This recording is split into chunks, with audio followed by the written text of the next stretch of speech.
My name is Simone, and I am 25 years old. My parents treated me like a servant on my own birthday, moving me into a cold, oil-stained garage while handing my brother the keys to a life I secretly paid for. They thought I was the boring one, the one they could walk all over, but they forgot that the quietest person in the room is usually the one holding all the receipts. Before I tell you how I dismantled their fake luxury life piece by piece, let me know where you are watching from in the comments. Hit that like and subscribe button if you have ever been underestimated by the people who are supposed to love you most. Now, y'all won't believe the audacity of how this night started. We were sitting in Chops Lobster Bar in the heart of Buckhead, and if you know anything about Atlanta, you know this is where people go when they want to be seen. The lighting was low, the air smelled like expensive cigars and butter, and the bill for the appetizers alone was probably more than most people's car payments. My mother, Eleanor, was sitting across from me, adjusted her wig, and made sure her fake Chanel brooch was catching the light just right. She loves a label even if the stitching is a little crooked. My father, Gerald, was busy checking his watch, a shiny Patek Philippe that I happened to know he was 3 months behind on payments for. Then there was Marcus, my golden child brother. He sat there with his chest out wearing a Tom Ford suit jacket that cost $3,500, acting like he'd just closed a multi-million-dollar merger instead of just waking up at noon and asking me where the cereal was. I sat there in my work scrubs, the simple navy blue ones I wear to the pharmacy, and I could feel their judgment rolling off them in waves. To them, I was just Simone, the boring clinical pharmacist who spent too much time looking at pill bottles and not enough time building a brand. "Simone, honey," my mother said, her voice dripping with that fake sweetness she usually saves for the church mothers on Sunday morning. "We are so proud of you turning 25. It's a big year, a year for transitions." I took a sip of my water. I didn't say a word. I just did what I always do. I played the gray rock. I gave them nothing to work with. No emotion, no excitement, just a calm, steady gaze. "The thing is," my father chimed in, leaning forward as the waiters set down a plate of Wagyu beef that cost $275. "The house is getting a little crowded. Marcus is launching Apex Records, and he needs a space that reflects his status. He needs a suite where he can host investors and show them he's the real deal."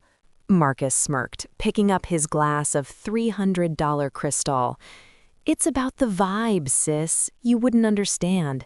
You're happy with your little salary and your little 401k. I'm out here trying to touch 8 figures. The math wasn't mathing. Marcus hadn't earned a dime in 3 years, but here he was talking about 8 figures while he was still using my Netflix password. "So," Eleanor said, reaching into her bag and pulling out a small velvet box.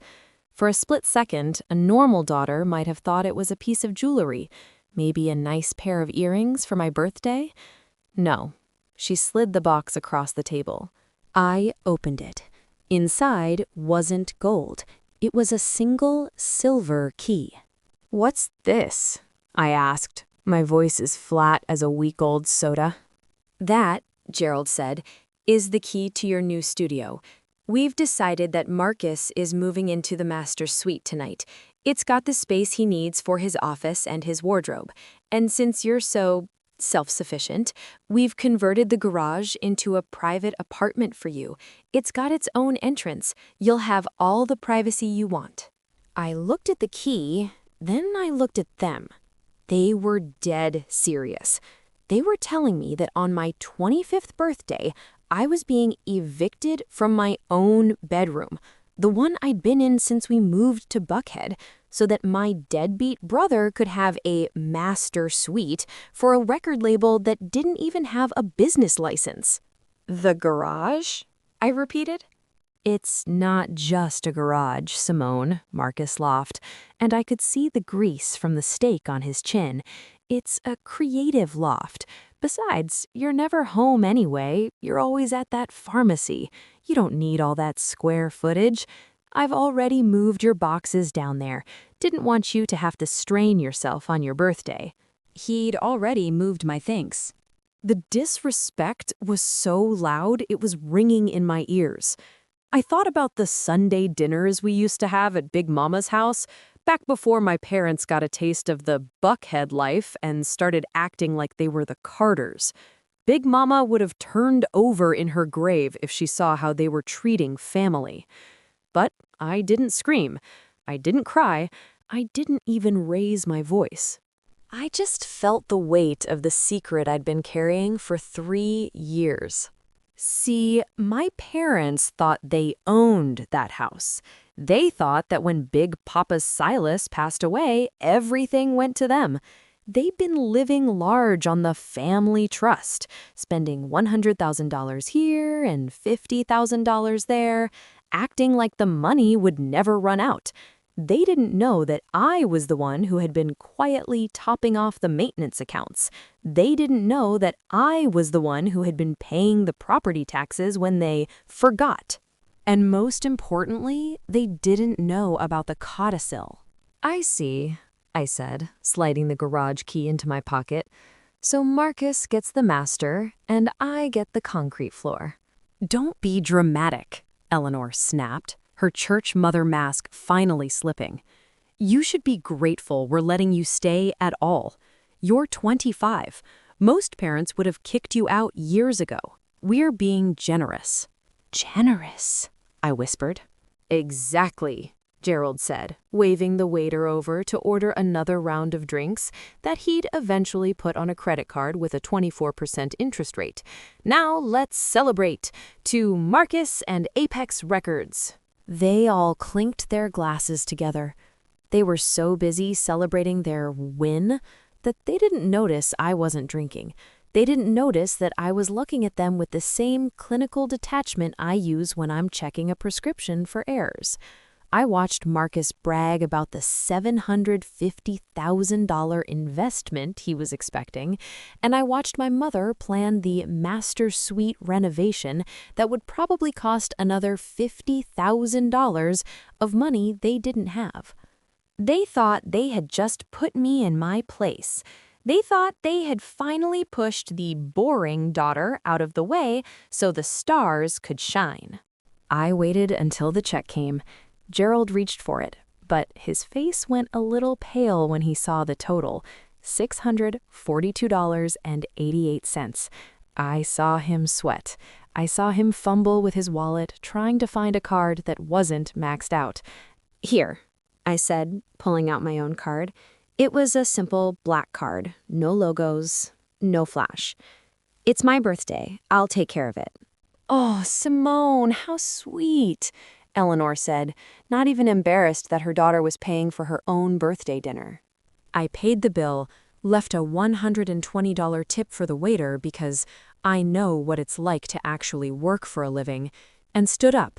I think I'll go head home and get settled into my creative loft, I said. That's the spirit, Marcus yelled, already ordering a $300 bottle of cognac to go.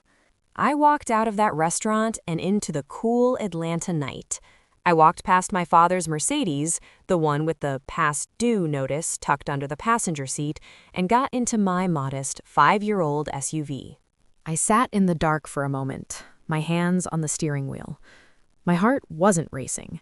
My hands weren't shaking. I just felt a cold, hard clarity. They wanted me in the garage? Fine. I'd go to the garage. But they forgot one thing about Big Papa Silas. He was a man of his word, and he hated a loafer more than he hated a thief. I drove home, pulled into the driveway of the $5 million mansion, and didn't even look at the front door. I drove straight around to the side to the heavy wooden garage door. I put the key in the lock and turned it. The smell of old oil and damp concrete hit me immediately. My boxes were stacked haphazardly in the center of the floor, some of them torn open. Marcus had clearly been looking for anything of value to sell. I walked to the back corner, behind the workbench where Big Papa used to spend his Saturday afternoons. I knelt down on the cold floor, counting the planks from the left wall. 1. I pulled a small screwdriver from my bag and pried up the loose board. There it was, a thick, wax-sealed envelope that had been waiting for me for years. I opened it and read the words I already knew by heart. I looked up at the ceiling, hearing the muffled sound of my brother's music thumping from the master suite directly above me. He thought he'd won. He thought he'd finally taken what he deserved. But as I looked at the legal document in my hand, I realized something that was about to change all our lives. The garage wasn't just a place to sleep. It was the only part of this property that didn't technically belong to the owner of the house. And as of midnight tonight, the owner of the house wasn't my father. It was me. I looked at the notice to vacate forms I had pre-signed in my bag. He thought he'd won the room, but he forgot one small thing. I still had the keys to the entire estate.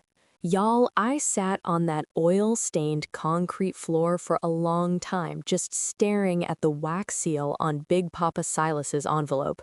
The air in that garage was thick with the smell of old lawnmower gas and damp cardboard, and every time Marcus took a step in the master suite directly above my head, the dust from the rafters would shake loose and land in my hair. It was a mess, but as I traced the signature on that codicil, I didn't feel like a victim. I felt like a hunter who had just found the perfect blind. I tucked the envelope back into the secret compartment under the floorboards. I wasn't ready to show my hand yet. You don't jump the gun when you're playing against a narcissist. You let them build their own gallows first. The next morning, the sun barely peeked through the small, grimy windows of the garage door before I heard the heavy thud of the main house door opening. I was already up, sitting on a $500 ergonomic stool I'd salvaged from my old room, sipping coffee from a mug that said, "World's Best Pharmacist." My mother, Eleanor, walked into the garage like she was entering a slum for a charity visit. She was wearing a silk robe that cost $950 and carrying a leather-bound planner as if she actually had a job to go to. She held a handkerchief to her nose, looking at my stacked boxes with pure disgust. "Good morning, Simone," she said, her voice sounding like she'd just swallowed a lemon. "I see you've managed to settle in. It's a bit rustic, isn't it? But honestly, a little humility is good for the soul. It reminds me of the stories Big Mama used to tell us about the old house before the neighborhood turned." I didn't blink. I didn't even look up from my coffee. "It's quiet," I said. "That's all. Short and punchy." I wasn't going to give her the satisfaction of seeing me upset. "Well, don't get too comfortable in your silence," she snapped, her church mother facade evaporating the second she realized she couldn't bait me. She slapped a piece of paper down on Big Papa's old greasy workbench. "Since you aren't paying rent and you're basically living here for free, your father and I decided you need to contribute to the household maintenance. This is the list for the week." I looked at the list. It wasn't just chores. It was a full-scale renovation plan for the main house. She wanted me to deep clean the kitchen, power wash the $3,000 travertine tile around the pool, and, this was the kicker, hand scrub the baseboards in Marcus's new master suite because the cleaners we usually hire are too expensive this month.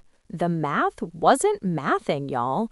They lived in a mansion, but they couldn't afford a $150 cleaning service.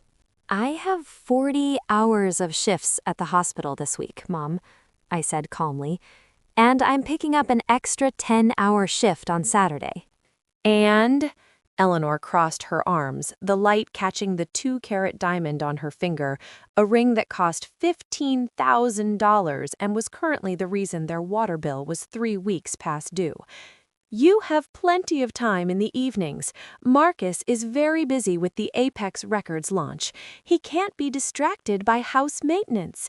He's the golden child, Simone. He's the one who's going to put this family's name in the history books." I watched her walk away, the heels of her $750 red-bottom shoes clicking against the pavement, while she draped a buttery soft $12,000 Hermes Birkin over her arm like it didn't represent 3 years' worth of property taxes she'd forgotten to pay. As soon as the door clicked shut, I pulled out my phone. I didn't call my friends to complain. I didn't post a cryptic status on Facebook. I pulled up my banking app. I looked at the balance of my private investment account. $482,610.14. That was just my liquid cash. That didn't even touch the trust. I could have bought 10 Birkin bags and a new Porsche without breaking a sweat. But I stayed in my Target brand pajamas and started making a list of my own. I needed a forensic accountant, and I needed her yesterday. Around noon, I heard a roar coming from the driveway. I looked out the side window and saw Marcus pulling up in a brand new matte black Range Rover. I knew for a fact that car cost $128,000. I also knew for a fact that Marcus didn't have a credit score high enough to finance a toaster. He hopped out of the car wearing a $400 tracksuit and a thick gold chain that looked a little too yellow to be real. He started yelling toward the house. "Yo, Ma, tell the help to come out here and grab these bags. I got the equipment for the studio." He was talking about me. He was calling his sister the help in front of the neighbors. I walked out of the garage, squinting against the bright Atlanta sun. Marcus was leaning against the hood of the Rover, looking at me like I was something he'd stepped in on the sidewalk. "Simone, perfect timing," he smirked, tossing me a set of keys. "Get the boxes out of the back. There's about $20,000 worth of mixing boards and microphones in there. If you drop one, I'm taking it out of your—" "Oh wait, you don't have any money. Just don't drop it." I caught the keys. I looked at the Range Rover, then back at my brother. "Nice car, Marcus. How'd you get the down payment?" "Business, Cess. You wouldn't understand. Dad and I worked out a deal. We leveraged some unused equity in the house. It's called being an entrepreneur. You should try it instead of counting pills for $800 a week." My blood went cold. Unused equity. That was the therapy vocabulary for we committed mortgage fraud. They had used the house, my house, to take out a loan for this flashy toy. "Leveraged equity," I repeated, my voice as smooth as silk. "That sounds complicated. I hope you kept the receipts."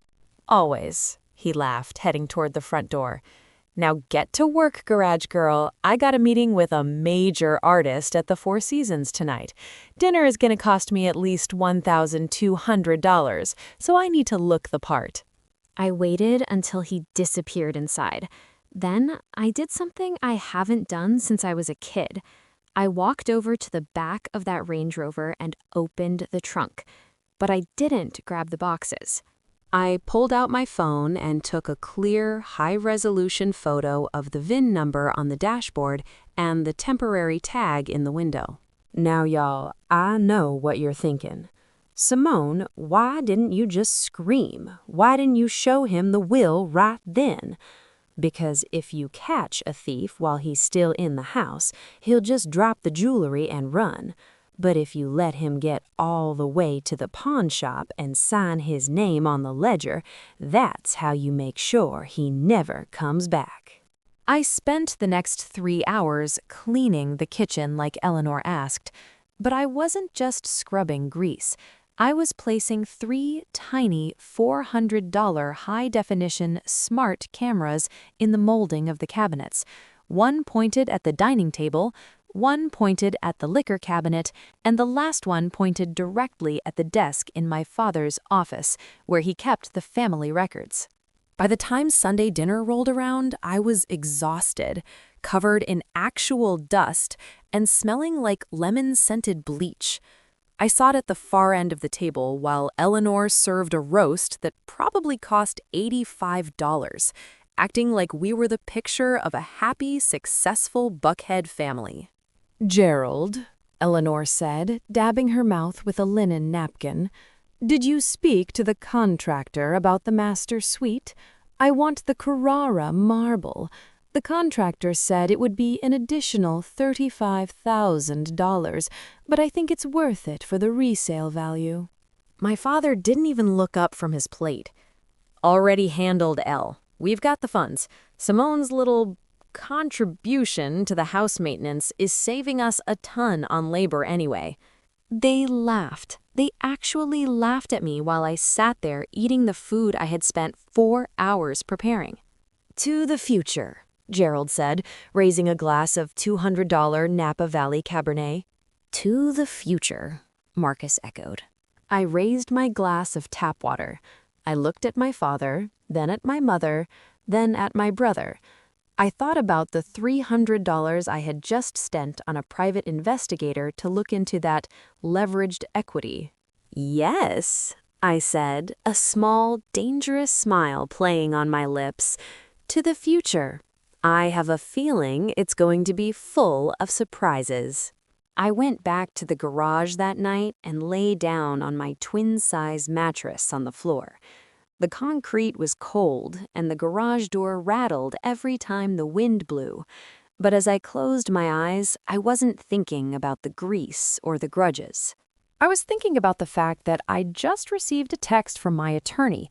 The forensic audit had started, and the first thing she found was a missing $250,000 from my trust fund that had been moved into a shell company named Apex Records just 3 days ago. They thought they were moving me into the garage to keep me under their thumb, but they forgot one small thing. When you live in the garage, you're the first one to see who's coming up the driveway with a warrant. Now, y'all, I need you to understand that while my family was upstairs in a $5 million mansion toasting to a future built on lies, I was down in that garage, surrounded by old motor oil and the ghosts of my grandfather's ambition. The bass from Marcus's room was thumping so hard I thought the drywall was gonna crack, and I could hear my mother's high-pitched laugh echoing through the vents. She was probably halfway through a bottle of $200 Veuve Clicquot, celebrating her genius plan to turn me into a live-in maid. I sat there on that cold floor. The kind of cold that seeps into your bones and reminds you exactly where you stand in someone else's hierarchy. I didn't cry. I don't do that. I just pulled that thick, wax-sealed envelope out from under the floorboards and felt the weight of it. It was heavy. It felt like justice. I broke the seal. Inside wasn't just one page. It was a stack of legal documents, crisp and clean, preserved in that secret spot for 3 long years. I flipped to the first page, and the header read, "The Silas Montgomery Family Trust, amended and restated." Now, Big Papa Silas wasn't a flashy man. He was a Morehouse man, an HBCU legend who spent 40 years running a construction firm that built half the skyline in downtown Atlanta. He wore the same pair of leather boots for a decade, but he made sure those boots were always polished. He used to tell me, "Simone, people who show you their money are usually trying to hide the fact that they don't have any character. Stay quiet, stay sharp." As I started reading, the financial porn started hitting me like a freight train. I always knew Big Papa was comfortable, but I didn't know he was wealthy. The first page listed the primary assets of the trust. There was a brokerage account at Goldman Sachs with a balance of $1,800,000. There was a high-yield savings account with another $600,000. That's $2,400,000 in liquid cash, y'all. $2,400,000. I had to take a breath. My heart didn't race, it just slowed down into a steady, rhythmic thrum. I flipped to the next page, the one that talked about the house, this $5 million Buckhead estate with the 7 bedrooms, the 6-car garage, and the infinity pool that cost $250,000 just to install. The document was very specific. It said that upon his death, my mother, Eleanor, would have life estate rights to the property, unless certain conditions were met. If she failed to pay the property taxes for more than 2 consecutive years, or if she attempted to use the property as collateral for a high-interest private loan, her rights were immediately revoked. Bless her heart, my mother had done both. But then I found the codicil, the real last laugh. It was a single page typed on an old-school typewriter and signed by Big Papa and 2 witnesses from the church. It said, "I know my daughter Eleanor. She loves the shine of a new coin, but hates the work of earning it. She will spend until there is nothing left but the shine. Therefore, on the occasion of my granddaughter Simone's 25th birthday, the entirety of the Silas Montgomery Family Trust, including the deed to the Buckhead estate, shall transfer solely and exclusively to her. She is the only one with the discipline to keep the legacy alive." I looked at my watch. It was 12:15 a.m. I was 25 years and 15 minutes old. The house wasn't my mother's. The money wasn't my father's business capital. The investment Marcus was bragging about, that $250,000 he'd just leveraged, was actually a theft from my account. Suddenly, the noise from upstairs didn't bother me anymore. Marcus could blast his music until the windows rattled. My father could sit in that mahogany-paneled office and pretend he was the king of Atlanta. My mother could plan her $35,000 marble renovations. They were all just squatters in my garage. I turned the page and found the bank ledgers. My parents hadn't just been forgetting the taxes. They had been systematically draining the trust's maintenance fund to pay for their lifestyle. I saw a charge for $8,500 at a designer boutique in Paris. I saw a wire transfer for $12,000 for Marcus's branding consultant. I even saw a $5,000 charge for a birthday gala my mother threw for herself last month that I wasn't even invited to. They had treated my inheritance like a bottomless ATM while they told me I wasn't contributing enough to the family legacy. I leaned my back against the cold garage wall and let out a small, dry laugh. The audacity was truly something to behold.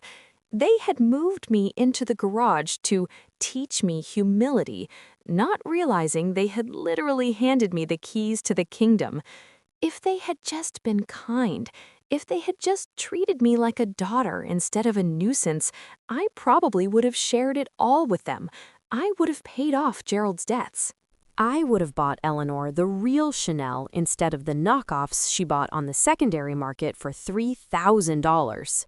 But they wanted to play games, and Big Papa Silas had taught me how to win before the other side even knew the board was set. I pulled out my phone and sent an encrypted message to the attorney I'd been vetted through an HBCU alumni network. Her name was Vanessa, and she was known as the Eraser in Atlanta legal circles. "I have the codicil," I typed, "and I have the bank statements showing the unauthorized transfers. They've moved $250,000 into a shell company for Marcus in the last 48 hours. Her reply came back in less than a minute. "That's grand larceny and bank fraud, Simone.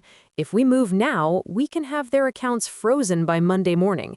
Do you want to serve the notice to vacate?" I looked up at the ceiling. I could hear Marcus upstairs, probably jumping on the bed in the master suite, acting like he was the new mogul of Buckhead. I thought about the $3,500 suit he was wearing and the $128,000 Range Rover he didn't own. No, I typed back. Not yet. I want them to spend a little more. I want them to get real comfortable in that master suite. I want them to invite all their fake rich friends over. I want Marcus to book the most expensive venue in the city for his launch. Let them build the stage. I'll just provide the lighting. Copy that, Vanessa replied. I'll start the forensic audit on the $12,000 consultant fees. I have a feeling that money went straight into a strip club or a jewelry store. I tucked the phone away and stood up. I walked over to the small, grimy window of the garage door and looked out at the driveway. My 5-year-old SUV looked tiny next to Marcus's stolen Range Rover. I felt a strange sense of peace. For years, I'd felt like the odd one out, the boring one who stayed in and studied while they went out to the club, the one who worked the night shift at the hospital for a $3,000 paycheck while they spent that much on a Saturday brunch. I used to wonder if there was something wrong with me, if I was too simple for this family. But Big Papa knew. He saw the gray rock in me. He knew that while they were chasing the flash, I was building the foundation. I walked over to my stack of boxes. I pulled out my favorite silk pillowcase, the one thing I'd made sure to keep for myself, and laid it on the thin mattress on the floor. I didn't need a master suite to sleep well tonight. I had something better than a $5,000 mattress. I had the truth. I closed my eyes, listening to the muffled sounds of their celebration. They thought they had finally won. They thought they had put the boring daughter in her place and secured their grip on the Montgomery fortune. But as I drifted off to sleep, I realized one thing they'd completely overlooked in their rush to move my boxes. They were so busy measuring the windows for those new $30,000 curtains that they forgot to check who actually signed the mortgage. I woke up on that garage floor feeling like a $5 million secret. The sun was hitting the oil stains on the concrete, making them look like a rainbow. And for the first time in years, the smell of damp cardboard didn't make me want to cry. It made me want to smile. I'd spent the night with Big Papa Silas's codicil tucked under my pillow like a tooth fairy gift, and knowing that I technically owned every single brick of the mansion above me was better than any cup of coffee. But I couldn't let them know. Not yet. Now, y'all, being a gray rock is an art form. It means you become as boring and unreactive as a pebble on the ground. You don't argue, you don't defend yourself, you just exist, while the narcissists around you wear themselves out trying to get a rise out of you. I had to be the dusty librarian daughter they already thought I was, just long enough for them to sign their own confession. I pulled on a pair of old, faded leggings and an oversized HBCU sweatshirt from my grad school days. I made sure my hair was in a messy, I give up bun. I wanted to look like the garage was breaking me. I walked into the main house through the kitchen door. The smell of expensive bacon and imported coffee hit me immediately. My mother, Eleanor, was standing by the $2,000 Sub-Zero refrigerator wearing a silk kimono that probably cost $600. She was scrolling through her phone, probably looking for more things she couldn't afford on the Neiman Marcus website. "Oh, look who decided to join civilization," she said, not even looking up. "There's no coffee left in the pot, Simone. Marcus used the last of the Kopi Luwak beans. Those are $150 a pound, so try not to waste the next batch." I didn't roll my eyes. I didn't remind her that I'm the one who bought that espresso machine for her 3 Christmases ago. I just went to the sink and started washing a stray dish. "That's fine, Mom. I'll just have some water." "Good," she snapped. And while you're at it, your father needs you to run some errands. Marcus's new Range Rover needs to be detailed before his investor dinner tonight at Umi. It's going to be at least $500 for the full service, so don't go to some cheap place in the hood. Take it to the spot in Buckhead. I turned off the faucet and dried my hands, looking as pathetic as possible. Mom, I'd love to help, but my SUV is almost on empty. I don't think I have enough gas to get to the detailer and then to my shift at the hospital. Eleanor finally looked at me, her lip curling in pity. Honestly, Simone, how do you live like this? You're a professional woman and you can't even keep gas in your car. It's embarrassing.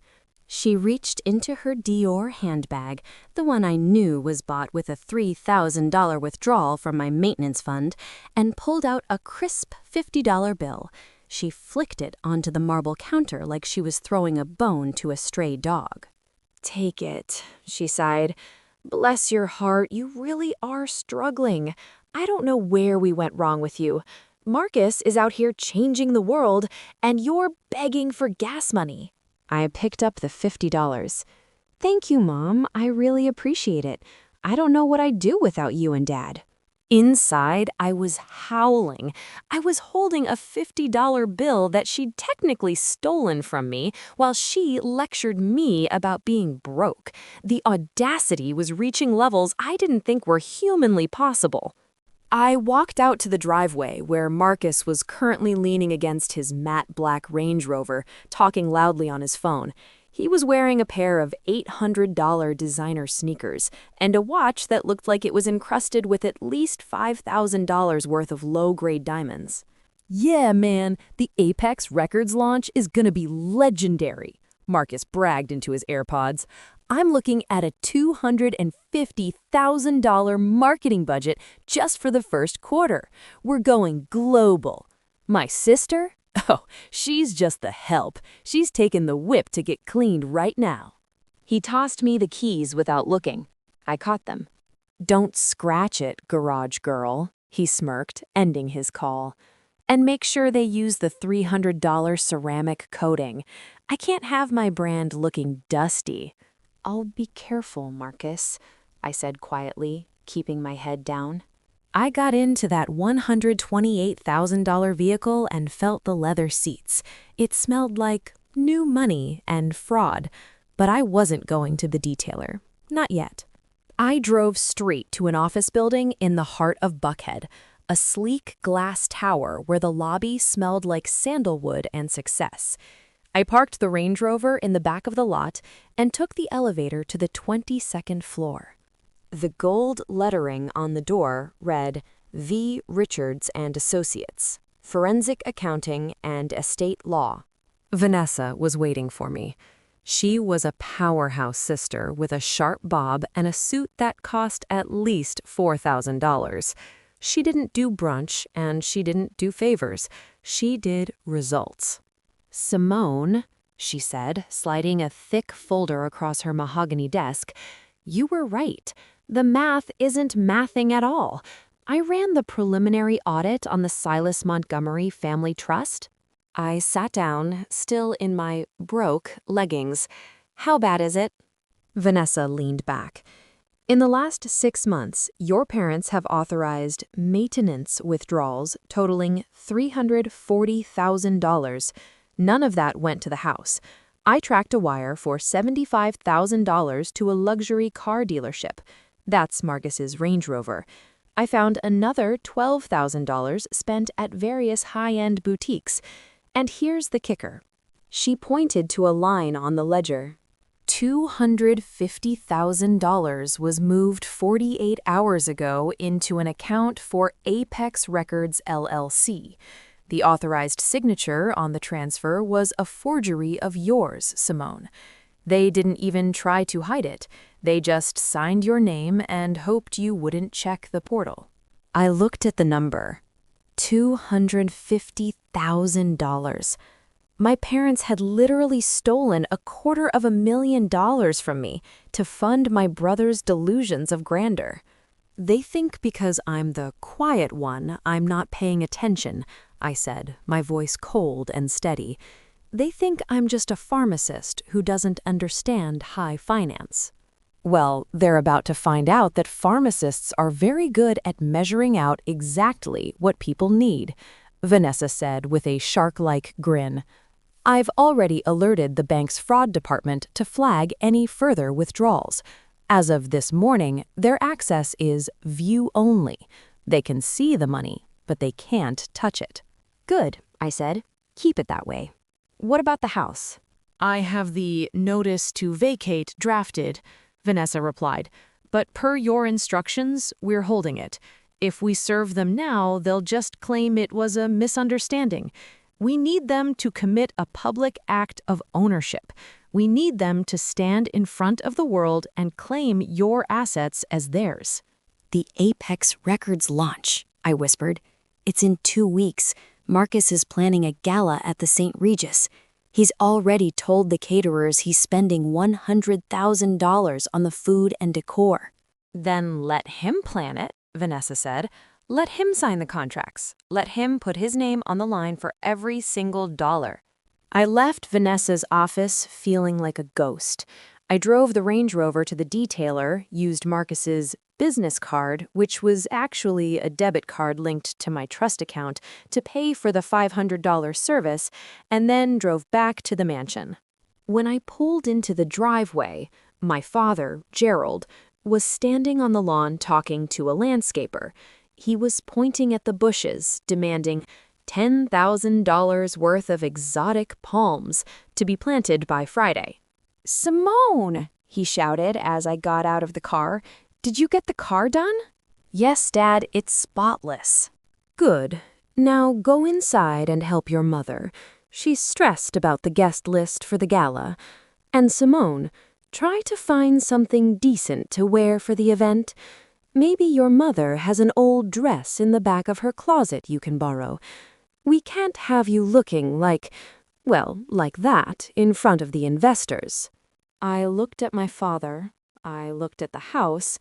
I looked at the $50 bill Eleanor had given me, still tucked in my pocket. "I'll see what I can find, Dad," I said softly. I walked past him and headed straight for the garage. I didn't go into the kitchen. I didn't help with the guest list. I went into my creative loft, sat down on my mattress, and pulled out my laptop. I logged in to the trust portal. I watched as the available balance sat at $2,060,000. Then I looked at the pending transactions section. There it was, a request for a $50,000 deposit for the St. Regis Ballroom. Status: rejected. I leaned back against the wall and smiled. Marcus was about to walk into that hotel thinking he was a king, but he forgot one small thing. He thought he'd won the room, but he forgot that I'm the one who decides when the lights go out. Y'all, the tension in that house was thicker than Big Mama's Sunday gravy, and just as messy. I was sitting in the garage, staring at my laptop screen, watching the live feed from the camera I'd hidden in my father's office. The view-only status I'd put on the trust account was working exactly like a trap. I watched Gerald sit at his mahogany desk, clicking his mouse over and over again, his face turning a shade of purple that almost matched his $200 silk tie. He was trying to figure out why the $50,000 deposit for the St. Regis had been kicked back. He didn't know that every time he clicked submit, a notification was popping up on my phone and another flag was being raised at the fraud department. "Eleanor!" he bellowed, his voice echoing through the vents. "Get in here. Something is wrong with the portal." I leaned back on my twin mattress, sipping a cold soda. I wasn't worried. I was the gray rock, remember? I was just a girl in a garage, struggling to get by on a pharmacist's salary. A few minutes later, I heard the heavy front door slam. I knew it was time to play my part. I pulled on my grimy work gloves, grabbed a bucket of soapy water, and headed into the main house. I made sure to look as tired and defeated as possible.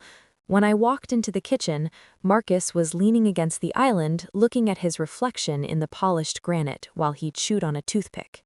He was wearing a brand new Patek Philippe watch. It was a Nautilus, the kind that collectors pay over $100,000 for on the secondary market. I knew he hadn't bought it. It was likely a promotional gift from a jeweler he'd promised to feature in a music video that would never happen. "Yo, Simone," Marcus said, not even looking at me. "The floors in the foyer look a little dull. Make sure you use that $12 imported wax. I've got some heavy hitters coming by later to talk about the Apex Records distribution deal. I can't have them thinking we live like regulars." "I'll get to it, Marcus," I said, keeping my voice low and flat. "Is everything okay? Dad sounds upset." Just some bank glitches. Marcus waved his hand dismissively, the diamonds on his watch catching the light and practically screaming fraud. The system is just slow because we're moving such high volume. When you're dealing with 7 figures, the banks get nervous. You wouldn't know anything about that, though. How's the, pharmacy business? Still counting those little blue pills for $3,000 a month? "It's steady," I said. I started scrubbing the floor near the kitchen island, getting close enough to hear the conversation happening in the office down the hall. Gerald's voice was a frantic whisper now. "It says restricted access, Eleanor. I've tried 3 different passwords. I even tried Simone's birthday. Nothing is working." "Well, call the bank," Eleanor snapped. I could hear the rustle of her silk dress, a $5,000 Gucci piece she'd bought last week. "Tell them who you are. Tell them we have a gala to host. That ballroom deposit was due an hour ago. If we lose the date, Marcus will be humiliated." "I can't just call them," Gerald hissed. "If they start asking about the authorized signatures for those last 3 transfers, we're going to have a problem. We need that cash, Eleanor. Marcus already signed the contract for the $250,000 marketing package. They want the first installment of $100,000 by Friday." I paused my scrubbing. $100,000 by Friday? Marcus was deeper in the hole than I thought. He was out here signing contracts for money he didn't have, acting like he was the next Berry Gordy. "Then we use the house," Marcus said, walking into the office. I didn't even hear him move. He was like a shark in $800 sneakers. "The house?" Gerald asked. "Yeah," Marcus said, his voice dripping with that fake hustle confidence. "Take out a second lien, a bridge loan. I know a guy in Buckhead who does private lending. No credit check, just collateral. We can get $500,000 by Wednesday. We just need the owner to sign off." "Simone won't sign a lien," Eleanor said. "She's too sensible. She'll start asking questions about where the rest of the money went." "She doesn't have to know," Marcus said. I could hear the smirk in his voice. "She's always at that hospital. She's tired. She's boring. Dad, you've been practicing her signature for weeks, right? Just sign the paperwork for the maintenance loan. Tell her it's for the roof. She won't even look at the fine print." There it was. The record label scam was turning into full-blown identity theft. They were sitting in a room I owned, talking about forging my name to steal $500,000 of equity from a house they were lucky to be sleeping in. The audacity was truly a symphony of dysfunction. I stood up, picked up my bucket, and walked toward the office. I didn't knock. I just pushed the door open a crack, acting like I was looking for more cleaning supplies. "Oh, sorry," I said, looking surprised. "I didn't know y'all were in here. I was just looking for the Windex." Gerald jumped, quickly sliding a stack of legal papers under a leather-bound folder. He looked like a kid caught with his hand in the cookie jar, if the cookie jar was worth $5 million. "It's fine, Simone," he said, wiping sweat from his forehead. "We're just handling some family business. Go back to your chores. Is everything okay with the house? I asked, my eyes wide and innocent. I heard you mention a lien. Is the roof leaking? Eleanor let out a forced, rattling laugh. Bless your heart, Simone. You worry too much. It's just some technical stuff. We're actually thinking about doing some upgrades to the garage for you. Maybe add some $3,000 custom shelving. Don't you worry about the paperwork. Your father has it all under control. Custom shelving? I smiled. That would be nice. Thank you, Mom. I turned and walked away, heading back to the garage. As soon as the door was shut, I pulled out my phone and called Vanessa. They're doing it, I said. Marcus just suggested a private bridge loan, $500,000. Gerald is going to forge my signature on the lien documents tonight. Perfect, Vanessa said, and I could practically hear her sharpening her metaphorical claws. A private lender is even better for us. They usually require a notarized signature. If Gerald forges a notary seal, that's a felony. I'll alert my contact at the Secretary of State's office. We'll let the loan process just enough to get the paperwork finalized. How long? I asked. Give it 48 hours, Vanessa said. Let them get the approval notice. Let them think the $500,000 is on the way. Once that paper is signed and filed, they aren't just bad parents anymore. They're defendants. I hung up and looked around my creative loft. It was small, it was dusty, and the $500 stool was the most expensive thing in here. But as I watched the camera feed again, I saw Gerald pull the papers back out. I watched him take a deep breath, pick up a gold-plated pen that cost $450, and begin to carefully trace my name at the bottom of a document titled Uniform Residential Loan Application. He did it slowly. He did it with a steady hand. He looked proud of himself. I sat there and watched him steal my identity in real time. I watched Marcus pat him on the back, and I watched Eleanor pour another glass of $300 champagne to celebrate their brilliant move. They thought they had just saved their brand. They thought they had outsmarted the boring daughter and secured the bag for the St. Regis Gala. But as I lay down on my mattress, I realized they'd made one huge mistake. They were so focused on the $500,000 they were getting, they forgot to check who the private lender actually was. Vanessa had been busy. That private lending group in Buckhead, it was a shell company owned by a subsidiary of my own trust. They weren't borrowing money from a stranger. They were hand-delivering a signed confession to my own legal team. Now, y'all, there's a special kind of silence that happens right before a storm hits, and I was sitting right in the middle of it. I stayed in that garage, watching the live feed from the hidden camera in my father's office until my eyes burned.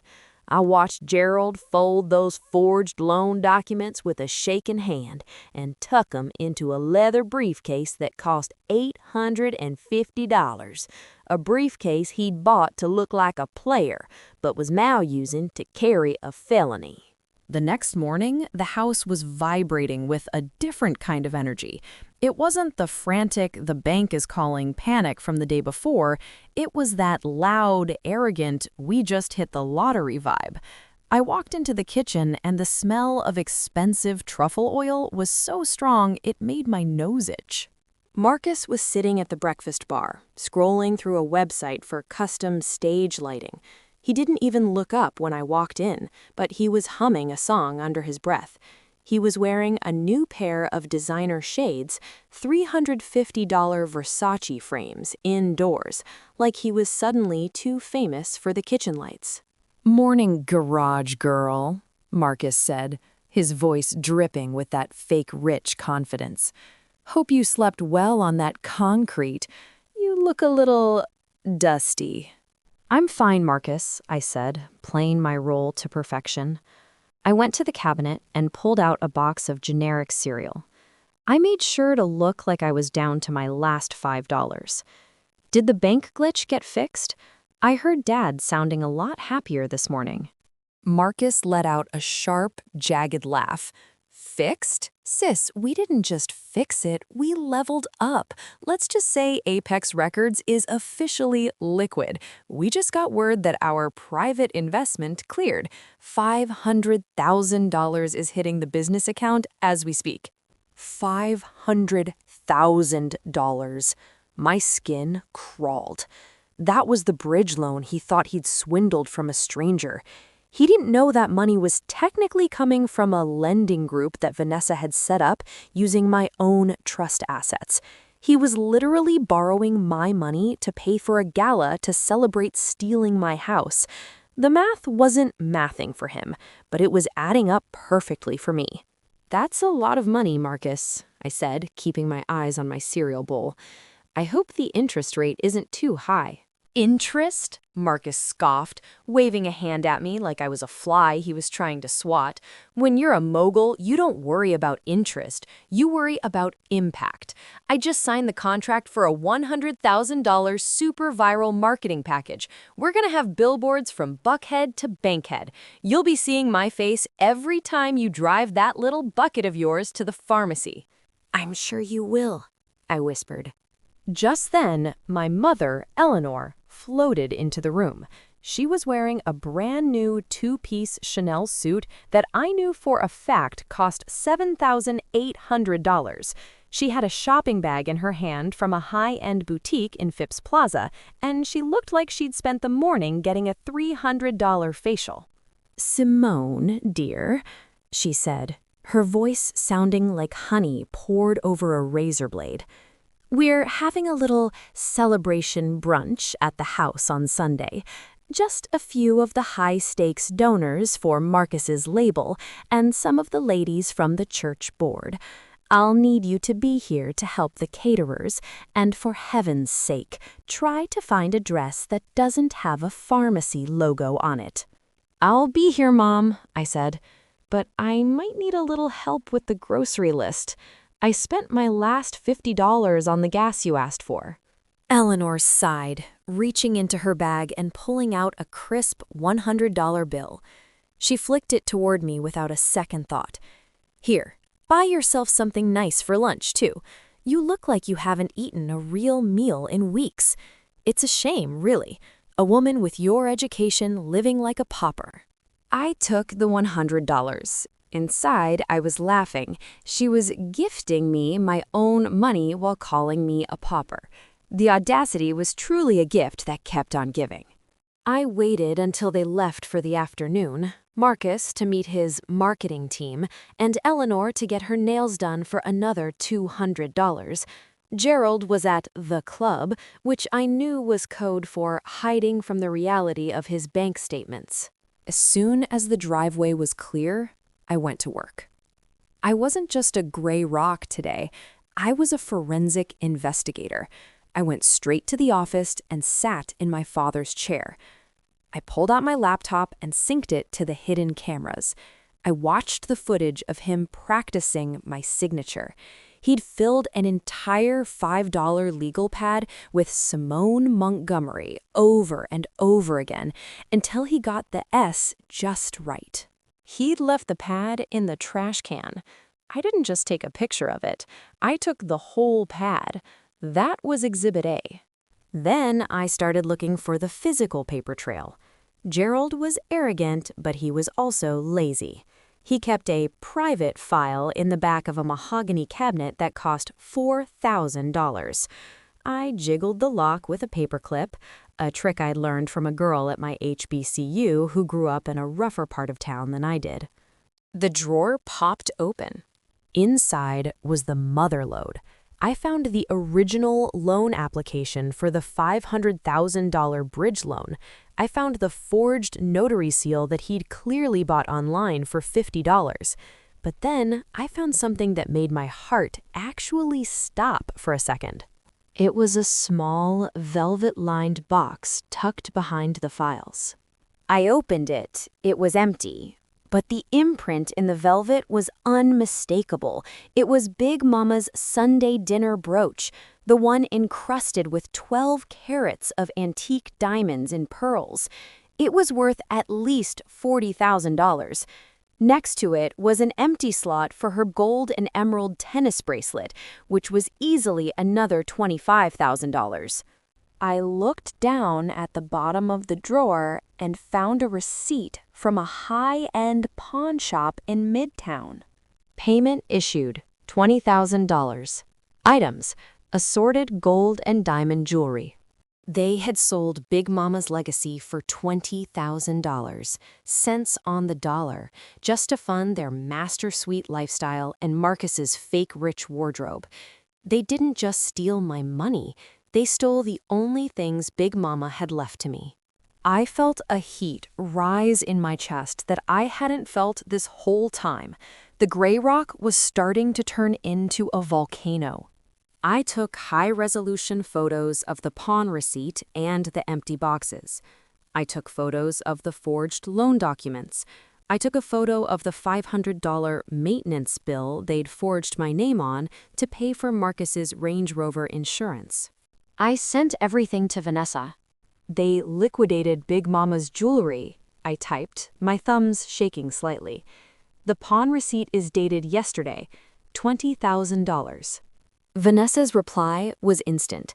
That's conversion of assets and theft by deception. We can add that to the criminal complaint. Simone, I just got a ping from the lending portal. Marcus just tried to move another $50,000 out of the bridge loan for a VIP bottle service package for the gala. Let it go through, I typed back. Let him spend every dime of that loan. The more he spends, the more he owes me when the bill comes due. I want him to be so deep in debt that he'll be working for the state for the next 20 years to pay it back. Understood, Vanessa replied. Oh, and Simone, the red wedding is officially set. The St. Regis confirmed the gala for next Friday. They just received the $100,000 deposit from the business account. It's all happening. I closed the drawer and locked it back up. I walked out of the office and stood in the foyer of my $5 million home. I looked at the grand staircase, the $10,000 crystal chandelier, and the polished marble floors I'd been scrubbing for a week.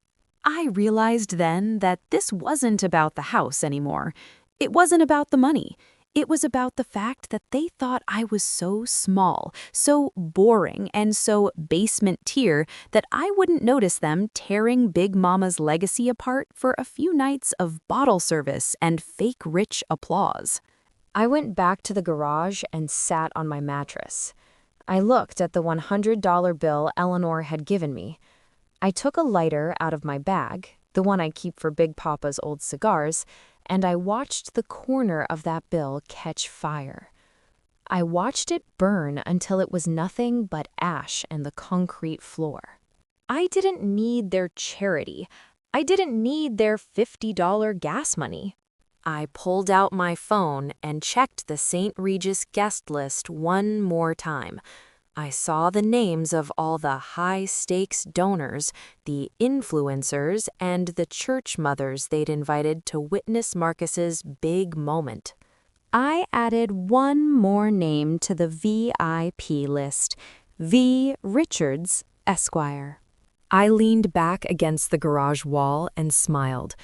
Marcus thought he was the star of this show, but he'd forgotten the most important rule of the theater. The lead actor doesn't matter if the landlord is the one who owns the stage. I stayed in that garage for a long time, watching the gray ash of that $100 bill scatter across the oil-stained concrete. It was just paper, but to my mother, it was a leash.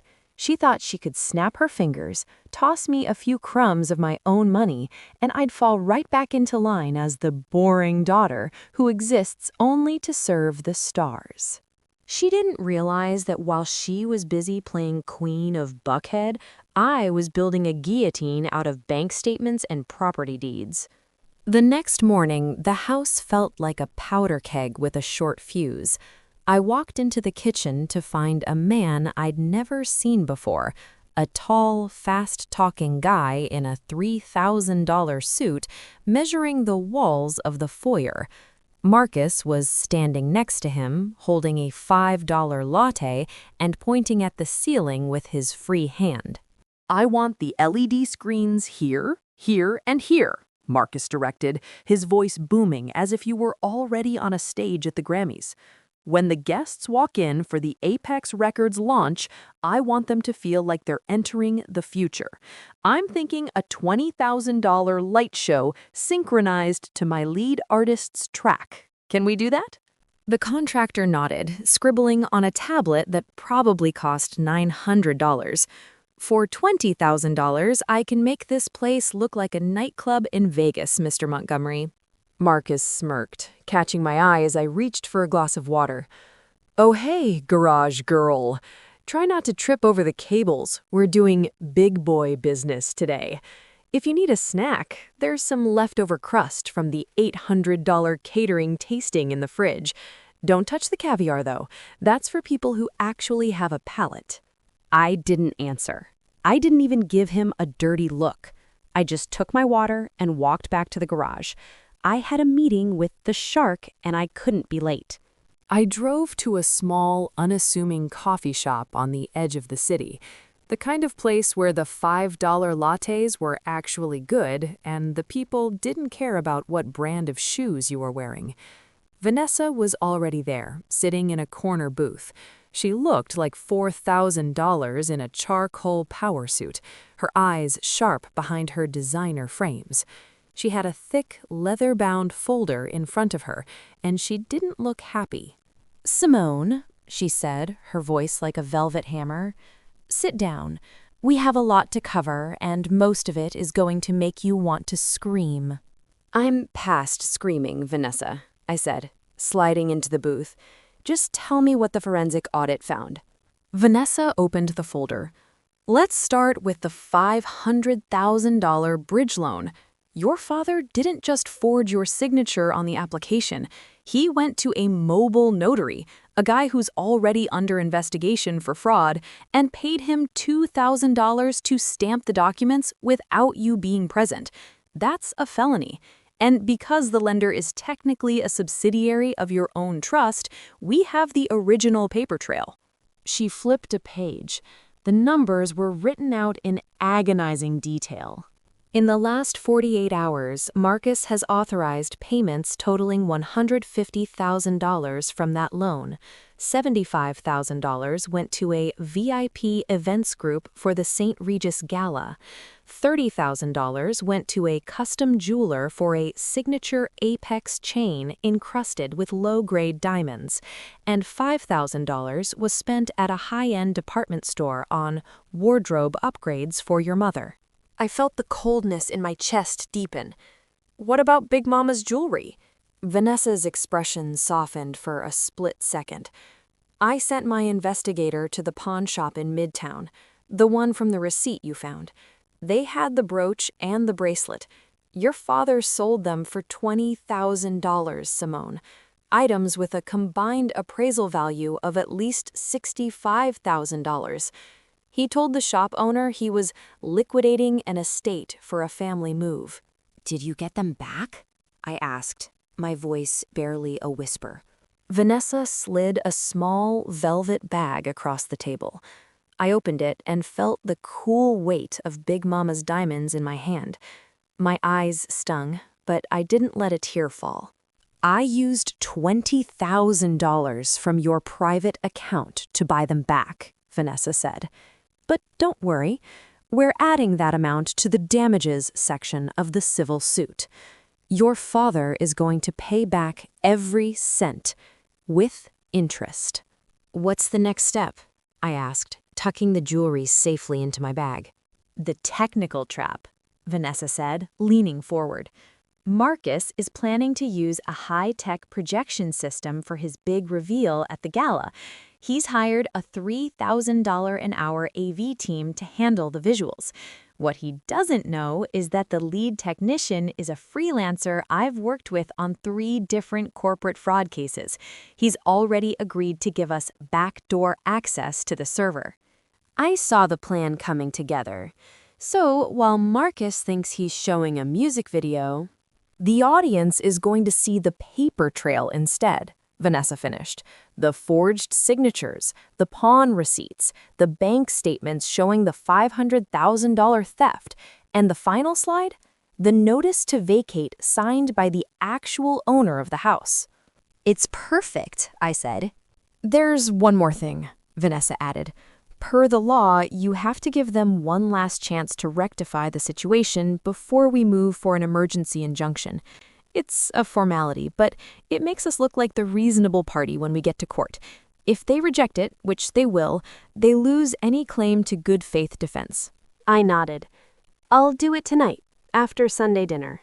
I drove back to the mansion, the weight of Big Mama's jewelry in my bag giving me a strength I hadn't felt in weeks. When I walked in, the house was a disaster zone of luxury. There were $500 flower arrangements everywhere, and my mother was screaming at a maid about the $300 a plate menu for the donors. "Simone!" Eleanor shouted as I passed. "Where have you been? I told you I needed you to help with the seating chart. We have 300 guests coming, and I can't have the church mothers sitting next to Marcus's street team influencers." I was just out, Mom, I said calmly. I'll help you after dinner. Sunday dinner was a tense affair. We sat at the $12,000 mahogany table, eating a meal that cost $400, while Marcus talked about his vision for the next hour. My father, Gerald, sat at the head of the table, looking like a man who had just won the lottery, despite the fact that his hands were shaking as he cut his steak. "We're on the verge of something great," Gerald said, raising a glass of $400 champagne. "To the Montgomery legacy, to Marcus, and to the future." To the future, Marcus echoed, clinking his glass against his father's. I didn't raise my glass. I sat there, the gray rock, waiting for the right moment. When the meal was over and the plates were cleared, I looked at my father. "Dad," I said, my voice steady, "I found Big Mama's jewelry boxes in your office. They were empty." The silence that hit the room was deafening. My mother froze, her glass halfway to her lips. Gerald's face went from pale to a deep, bruised red. "Now, Simone," Gerald started, his voice cracking, "don't you start with your boring accusations. We just moved those items for safekeeping. With all the contractors in and out of the house, we couldn't be too careful." "I found the pawn receipt, Dad," I said, not raising my voice. $20,000 for items that belonged to me, items that were my inheritance. "How dare you?" Eleanor shrieked, slamming her hand on the table. "After everything we've done for you, we let you live here, we give you $50 for gas, and you have the audacity to go through your father's private files? You're a narcissist, Simone, a selfish, jealous narcissist who can't stand to see her brother succeed." "I'm giving you one chance," I said, ignoring her outburst. "Return the jewelry. Cancel the $500,000 loan and confess to the bank about the forged signatures. If you do that now, we can handle this as a family. We can go to therapy. We can fix this." Marcus burst out laughing, a loud, ugly sound that echoed through the foyer. "Fix what, sis? You finally lost it. You're living in a barrage, eating cereal, and you're trying to give us orders? That money is being used to build a brand that's going to make us millions. You should be thanking us for having the vision you lack." "Is that your final answer?" I asked, looking at my father. Gerald straightened his $300 tie and looked me in the eye with a coldness I'll never forget. "Get out of my house, Simone. Go back to your garage and stay there. After the gala, we're selling this place and moving to a penthouse in Midtown. And you aren't invited. Consider your tenancy over as of next Saturday." I stood up. I didn't say another word. I didn't argue. I just walked out of the room, through the kitchen, and back to the garage. I sat on my mattress and pulled out my phone. I sent a one-word text to Vanessa. Rejected. The response came back immediately. Then the trap is set. See you at the St. Regis, Simone. Wear something expensive. I'll be the one in the front row with the subpoenas. I leaned back against the wall and looked at the grimy garage door. They thought they had just evicted me from their lives. They thought they had finally cut the dead weight of the boring daughter so they could float away on their $500,000 balloon of fraud. He thought he'd won. He thought he'd finally put me in my place. But he forgot one small thing. I'm not just the girl in the garage. I'm the landlord, the auditor, and the one who just authorized the final technical reveal for the biggest night of his life. Now, y'all, I need you to understand that when a narcissist thinks they finally crushed you, they don't just walk away. They stay there to do a victory lap on your neck. After I gave my parents that one last chance to do the right thing and they laughed in my face, I knew the bridge was burnt. I didn't cry. I didn't even pack. I just went back to the garage and watched the technical reveal files upload to the cloud while Marcus's bass thumping upstairs made the dust fall like snow. The next day was a Tuesday, but in that house, it felt like the middle of a war zone.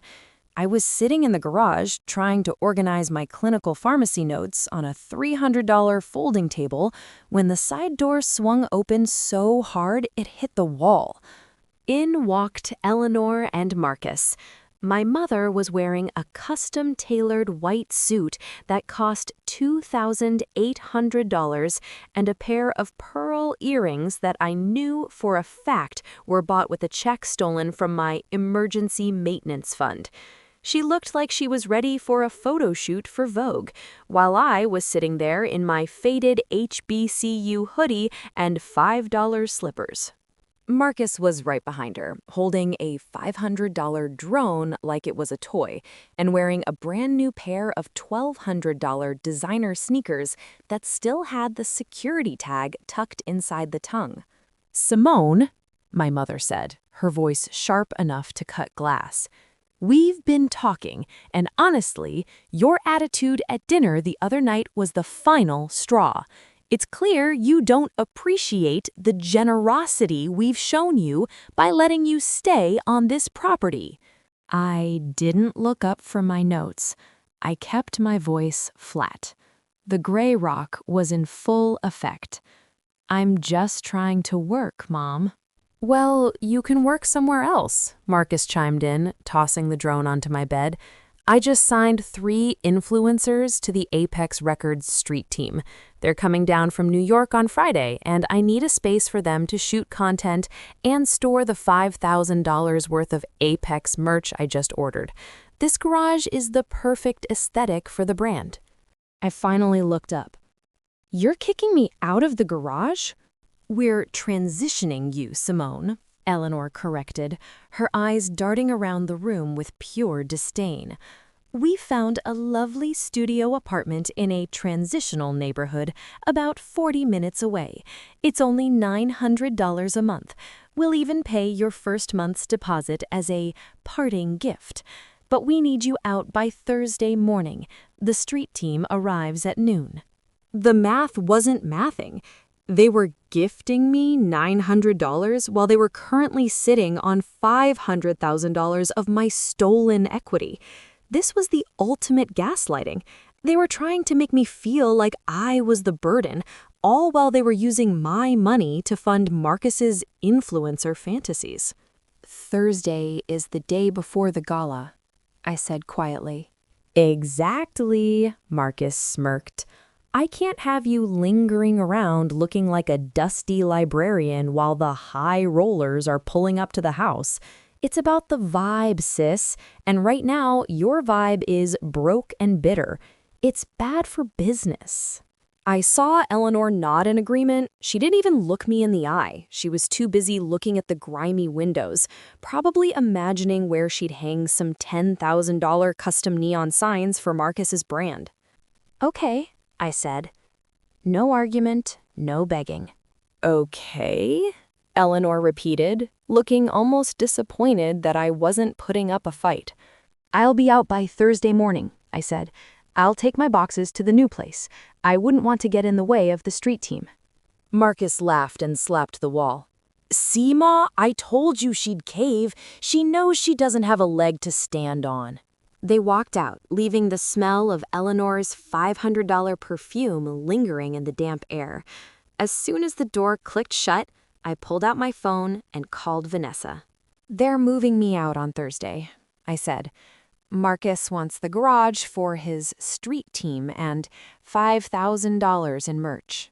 Let them move the merch in, Vanessa said, her voice sounding like a predator who just saw the bait. It just adds to the inventory of stolen assets we can list in the complaint. Simone, I just got the final confirmation from the AV team at the St. Regis. The file is loaded. The technical trap is live. When Marcus hits the button for his big reveal video, it's going to trigger a sequence that overrides every screen in the ballroom. What about the one last chance documentation? I asked. I have got the recording from the Sunday dinner rejection, Vanessa replied. Your father's exact words were, "Get out of my house." That's going to be the opening slide. It shows a complete lack of good faith and confirms the illegal eviction. We're also adding the $20,000 pawn receipt for Big Mama's jewelry. I've already contacted the district attorney's office. They're interested in the identity theft angle since your father forged a notary seal. I felt a chill go down my spine, but it wasn't from the cold garage. It was the feeling of a plan coming together with surgical precision. I spent the rest of the afternoon packing. I moved my boxes toward the garage door, making sure I looked like a defeated woman who had finally run out of options. I even made a show of carrying a few bags to my SUV while my father watched from the balcony of the master suite, sipping a glass of $400 scotch. But I wasn't just moving boxes. I was installing the final piece of the puzzle. I waited until nightfall, when the house was quiet and the only sound was the muffled thump of Marcus's music from upstairs. I walked to the back corner of the garage, where the grease stains were the darkest. I pulled up the loose floorboard one last time. I didn't take the will. I left a copy of the notice to vacate, the one addressed to Gerald and Eleanor Montgomery, right there on top of the secret compartment. I knew Marcus. I knew his greed. I knew that as soon as I left, he would tear this garage apart looking for anything else Big Papa might have hidden. I wanted him to find it. I wanted him to see the $300,000 legal nightmare he'd just walked into. By Thursday morning, I was gone. I'd moved into a $2,500 a night luxury suite at a hotel just blocks away from the St. Regis, using my private account. I sat on the plush velvet sofa, wearing a silk robe that cost $400, and watched the camera feed from the garage on my laptop. I saw Marcus walk in with 3 guys in tracksuits. They were carrying boxes of Apex merch, $5,000 worth of cheap hoodies and hats with a logo that looked like a bad knockoff of a major label. "Throw 'em in the corner," Marcus shouted, his voice echoing through the empty garage. "And check that floor. My sister was always hiding stuff down here. See if the old man left any more relics we can flip." I watched as Marcus walked straight to the back corner. He kicked at the floorboards, his $800 sneakers scuffing the wood. He saw the loose plank. He bent down, his face lighting up with greed. He pulled the plank up and grabbed the paper I'd left behind. I watched his face go from excitement to confusion, and then to a pale, sickly shade of gray. He read the words "notice to vacate" and "illegal possession of property." He saw the name of the owner, Simone Montgomery. He didn't scream, he didn't run to tell his parents. He just stood there, the paper shaking in his hand, looking around the garage like he was seeing it for the first time. He realized that the dusty librarian had been the landlord all along. But he was a narcissist, y'all, and narcissists always think they can talk their way out of a hole. He crumpled the paper up, shoved it into his pocket, and turned to his street team. "Forget the floor," he barked. "We got a gala to get ready for. This is our night. Nothing's gonna stop us." I closed my laptop and leaned back against the plush pillows. He thought he could just hide the truth in his pocket and keep the party going. He thought he could walk into the St. Regis tomorrow night and claim a throne built on my stolen life. He thought he'd won. He thought he'd finally silenced me by throwing me out of the garage. But he forgot one small thing. I'm not just out of the house. I'm in the front row, and I brought the receipts. Now, y'all, I wasn't lying when I said a narcissist will ignore a forest fire if they think the flames make them look like they've got a glow. I sat in my suite at the Whitley, a room that was costing me $2,400 a night, and watched Marcus on that garage camera. He'd shoved my notice to vacate into his pocket like it was a piece of trash, then went right back to bragging to his street team about the $3,000 a bottle cognac he had waiting at the St. Regis. Regis. I could have stayed in my plush $400 silk robe and ordered a $120 breakfast to my room, but I had to give them that one last chance.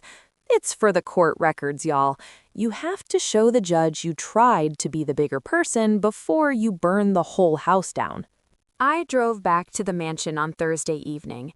The driveway was a mess. There were $350 a day rental vans everywhere, and guys were hauling in LED panels and speakers like they were setting up for the Super Bowl. I walked into the foyer, and the air was thick with the smell of $400 lilies and my mother's desperation. Eleanor was standing in the center of the living room, screaming at a florist. She was wearing a $5,000 Gucci silk dress and enough gold jewelry to sink a small boat. "I told you the centerpieces needed to be at least 3 feet high," she shrieked. "Do you know who is going to be at this gala? We have the top donors from the First Baptist Church and the president of the HBCU Alumni Association coming. I won't have the Montgomery name associated with budget flowers." The florist, a girl who looked like she wanted to crawl into a hole, just nodded and kept working. "Mom," I said, my voice cutting through her tantrum like a cold breeze. Eleanor spun around, her eyes narrowing. "Simone, what are you doing here? I thought I told you to stay at that little apartment we found for you. You don't belong here right now. You're bringing down the energy of the whole production." "I just came to get the last of my things from the garage," I said, playing the gray rock. "And I wanted to talk to you and Dad one last time." "Make it quick," Gerald said, stepping out of his office. He looked like he'd aged 10 years in a week. He was holding a glass of $300 scotch, and his hand was shaking so bad the ice was rattling against the crystal. He was wearing a new Patek Philippe watch, the one I knew cost $85,000, and it looked heavy on his wrist, like a shackle. "Dad," I said, looking him dead in the eye, "I know about the $500,000 loan.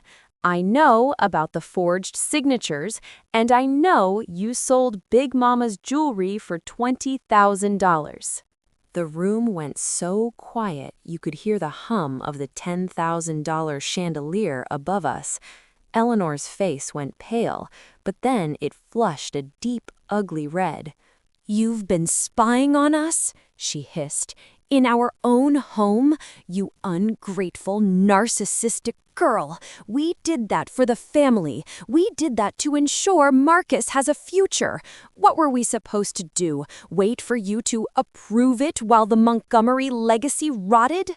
"It wasn't your money to spend, Mom," I said calmly. "And it isn't your house to live in. I'm giving you one last chance to stop this. Cancel the gala. Go to the bank and confess to the fraud. If you do that, I'll pay back the loan myself, and we can deal with this privately. We can go to family therapy. We can try to be a real family again." Gerald let out a dry, hacking laugh. He took a long gulp of his scotch and slammed the glass down on a $2,000 marble side table. "Confess?" he sneered. "To what? Using the assets that should have been mine anyway? Big Papa was old and confused when he wrote that will, Simone. He didn't know what he was doing. I'm the man of this house. I'm the one who kept this family afloat while you were off playing pharmacist." "You didn't keep us afloat, Dad," I said. "You've been drowning for years, and you just decided to use my oxygen tank." "Enough." Eleanor stepped forward, the scent of her $600 perfume hitting me like a physical blow. "You want to talk about one last chance? Here's yours. Leave this house right now. If you show your face at the St. Regis tomorrow, I will have the $200 an hour security team throw you out into the street. You are no longer a part of this family. You're a liability. You're the scapegoat you're always reading about in those therapy books, aren't you? Well, fine. Be the scapegoat somewhere else." I looked at her. I looked at the woman who had helped me pick out my first HBCU sweatshirt, the woman who used to tell me that Big Mama's Sunday dinner was the most important part of the week. She was gone. All that was left was a shell draped in $5,000 worth of Gucci. "Is that your final answer?" I asked. "Get out!" she screamed. I turned to leave, but Marcus was standing in the doorway. He was wearing a custom-made tracksuit that cost $1,200 and holding the notice to vacate I'd left in the garage. He pulled it out of his pocket and began to tear it into tiny pieces, letting the white scraps fall onto the $500 a yard foyer rug. "I found your little joke in the garage, Simone," Marcus smirked. "You really thought a piece of paper would stop me? Tomorrow night, Apex Records becomes a reality. Tomorrow night, I'm the king of Buckhead. And you're just the girl who used to live in my garage." He leaned in close, his breath smelling like expensive mints and arrogance. "The math is simple, sis. I have the money, I have the house, and I have the power. You have nothing but a boring job and a bitter heart. Don't bother coming to the gala. You aren't on the list." "Actually," I said, a small, dangerous smile finally touching my lips, "I think you'll find I'm the most important person on that list." I walked out of the house for the last time. I didn't look back at the mansion. I didn't look at the $3,000 a day rental vans. I got into my SUV and drove straight to a small, dark office building near the Atlanta Beltline. Vanessa was waiting for me. She was sitting in a room filled with monitors, alongside a guy wearing a headset who looked like he could hack into the Pentagon if he had a spare 10 minutes. "They rejected it," I said, sitting down. "I have the recording," Vanessa said, holding up a digital recorder. "Every word. The admission of the loan, the rejection of the settlement, and the verbal abuse. It's a slam dunk for the injunction." "Is the server ready?" I asked the tech guy. He tapped a key and a screen filled with a live view of the St. Regis ballroom. I could see the massive LED screens Marcus had spent $20,000 on. I could see the Apex Records logo spinning in high definition. "The red wedding sequence is locked," the tech said. "The moment Marcus hits the play button for his 3-minute visionary video, the system will trigger a script that overrides the hotel's entire AV network. It won't just be the ballroom screens. It'll be the screens in the lobby, the elevators, and the bar." "What will they see?" I asked. "They'll see the truth," Vanessa said. "The forged signatures, the pawn receipts for Big Mama's jewelry, and the bank statement showing the $500,000 theft. And for the grand finale, the video of your father telling you to get out of his house, followed by the deed that proves he hasn't owned a single brick of it since you turned 25. I leaned back in my chair. The gray rock was gone. The volcano was finally ready to erupt. "Tomorrow night is going to be expensive," I whispered. For them, Vanessa corrected. For you, it's going to be the best show in Atlanta. I went back to my hotel and ordered a bottle of $500 champagne. I didn't drink it to celebrate the money. I drank it because for the first time in my life, I wasn't the boring daughter or the dusty pharmacist. I was the one holding the remote control to my own life. Marcus thought he'd won. He thought he'd silenced me by tearing up a piece of paper. He thought he was the one throwing the party, but he forgot one small thing. If you're standing on a stage built with stolen wood, you shouldn't be surprised when the floor gives way. Y'all, the audacity of a person who thinks they can build a throne out of stolen bricks is truly something to witness. I spent the afternoon at a high-end salon in Buckhead, paying $450 for a silk press that was so laid it looked like glass, and another $200 for a no-makeup look that screamed quiet luxury. I wasn't going to that gala looking like the dusty librarian they'd tried to evict. I was going as the landlord. I sat in the back of a black car, a service I'd paid $300 for, and watched the lights of the St. Regis approach. The last time I'd seen my family, they were tearing up my notice to vacate and laughing about how I'd be watching their success from the sidelines. They didn't realize I wasn't just on the guest list. I was the one who'd technically paid for the champagne they were about to choke on. The St. Regis was draped in Apex Records branding. There were $12,000 custom floral arrangements at the entrance and a red carpet that probably cost $5,000 just to rent for the night. As I stepped out of the car, I smoothed down my dress, a vintage gown I'd bought for $6,000 that looked like liquid midnight. I didn't need a label pinned to my chest to know I was the most expensive person in the room. Inside, the Astor Ballroom was a sea of fake rich energy.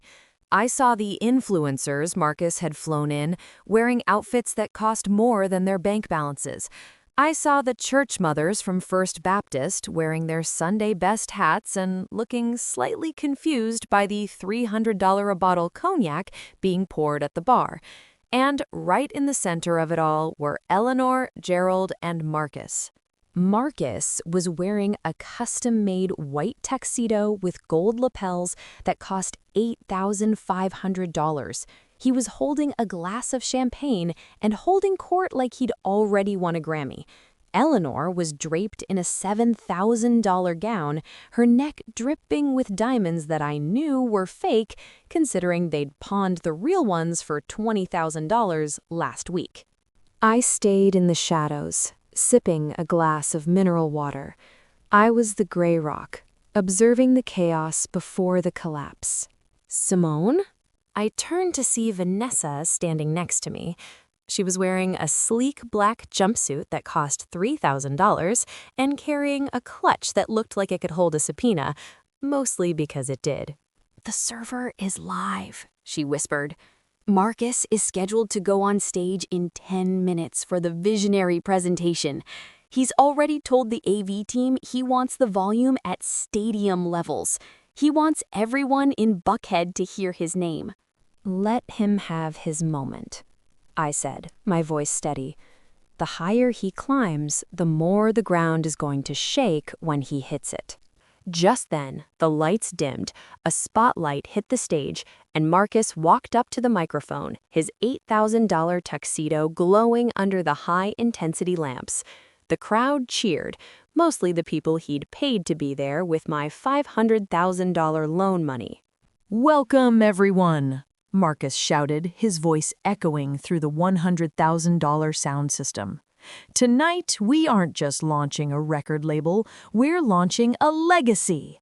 Apex Records is about power. It's about family. It's about taking what's yours and never looking back. He looked directly toward where Eleanor and Gerald were standing. My mother was wiping a fake tear from her eye, acting like she hadn't just helped commit grand larceny. Before we get into the music, Marcus continued, I want to show you the journey. I want you to see the foundation of this empire. Run the video. Marcus turned toward the massive $20,000 LED screens behind him. He had a look of pure, unadulterated arrogance on his face. He hit the button on his remote expecting to see a high-budget music video filled with luxury cars and models. The screen flickered. A low hum filled the room. But instead of a music video, a giant, high-definition image of a notice to vacate appeared on the screen. My name, Simone Montgomery, was highlighted in bright neon yellow. The room went dead silent. You could hear the ice melting in the glasses. "What is this?" Marcus stammered, frantically clicking the remote. "This isn't the file. AV, reset the system." The screen changed again. This time, it was a photo of the pawn receipt from the Midtown shop. Payment issued, $20,000. Item, Silas Montgomery heirloom brooch. Followed immediately by a recording, the one from Sunday dinner. Gerald's voice boomed through the ballroom, sounding distorted and ugly. "Get out of my house, Simone! Go back to your garage and stay there!" Then the final blow appeared, a side-by-side comparison of my actual signature and the forged signature on the $500,000 bridge loan. A big red stamp appeared over the forgery, fraudulent. I watched my father. His face went from flushed to a ghostly, sickly white. He looked like he was about to have a heart attack right there in his $300 silk tie. My mother grabbed the edge of a table, her $5,000 Gucci dress snagging on a chair. Marcus was still on stage, looking like a deer in the headlights of a freight train. He looked at the screen, then at the crowd, then at his parents. The influencers were already pulling out their phones, recording the whole thing for their followers. The church mothers were whispering behind their hands, their eyes wide with scandal. "This is a mistake," Marcus yelled, his voice cracking. "This is a hack. Some bitter person is trying to ruin my night." "It's not a mistake, Marcus," a voice rang out. I stepped out of the shadows and walked toward the stage. The crowd parted for me like the Red Sea. I wasn't the boring daughter anymore. I was the person who owned the room, the hotel, and the very ground they were standing on. I stopped at the foot of the stage and looked up at my brother. He looked small. He looked like a little boy playing dress-up in a suit that was paid for with a crime. "The math finally caught up to you, Marcus," I said, my voice projecting perfectly through the silence. "You thought you could steal Big Mama's legacy and my identity and call it business. But you forgot that a foundation built on theft can't hold up a $5 million lifestyle." "You did this!" Eleanor shrieked, charging toward me. "You jealous, narcissistic little brat! You ruined your brother's night!" She was inches from my face when two men in dark suits stepped in front of her. They weren't the hotel security Marcus had hired. They were the men Vanessa had brought, the ones with the badges. "Eleanor Montgomery? Gerald Montgomery?" one of the officers asked, his voice calm and professional. "We have a warrant for your arrest regarding charges of identity theft, bank fraud, and conversion of assets." The room gasped. The sound of 100 camera shutters clicking at once filled the ballroom. My mother looked at the handcuffs, then at me, her face contorting into a mask of pure hatred. "You're calling the police on your own parents?" she whispered, her voice trembling. "No, Mom. I said, looking her dead in the eye. I'm just finally giving you the transition you were talking about at dinner. You wanted to move me into the garage to teach me humility. Well, I think you're about to find out that the state provides much smaller rooms than that. I looked up at Marcus. He was still on stage, paralyzed. I saw his hand move toward the $8,500 tuxedo jacket, probably reaching for a phone he wouldn't be allowed to keep. He thought he'd won the night. He thought the red wedding was just a metaphor for his competition. But as the officers started walking up the steps toward the stage, he forgot one small thing. In this story, I wasn't the victim at the feast. I was the one who signed the guest list for the FBI.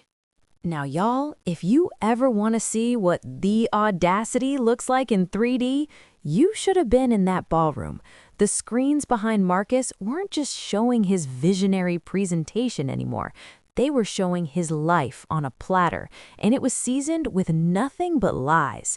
While Marcus stood there in that $8,500 white tuxedo, looking like he'd just seen a ghost, the forensic audit slides were cycling through like a slideshow from hell.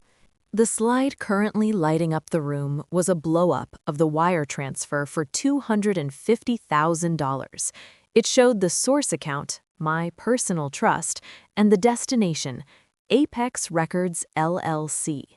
Underneath it, in bold red letters that cost me $1,000 for the graphic designer to make sure they were unignorable, it said, "Unauthorized withdrawal." The room was so quiet you could hear the soft clink of a $200 crystal flute hitting the floor as a woman in the third row fainted. "Simone!" Gerald bellowed, finally finding his voice.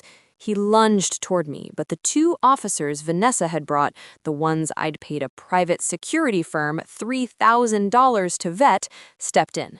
"Stop this right now. You're making a scene. Do you have any idea how much this night cost?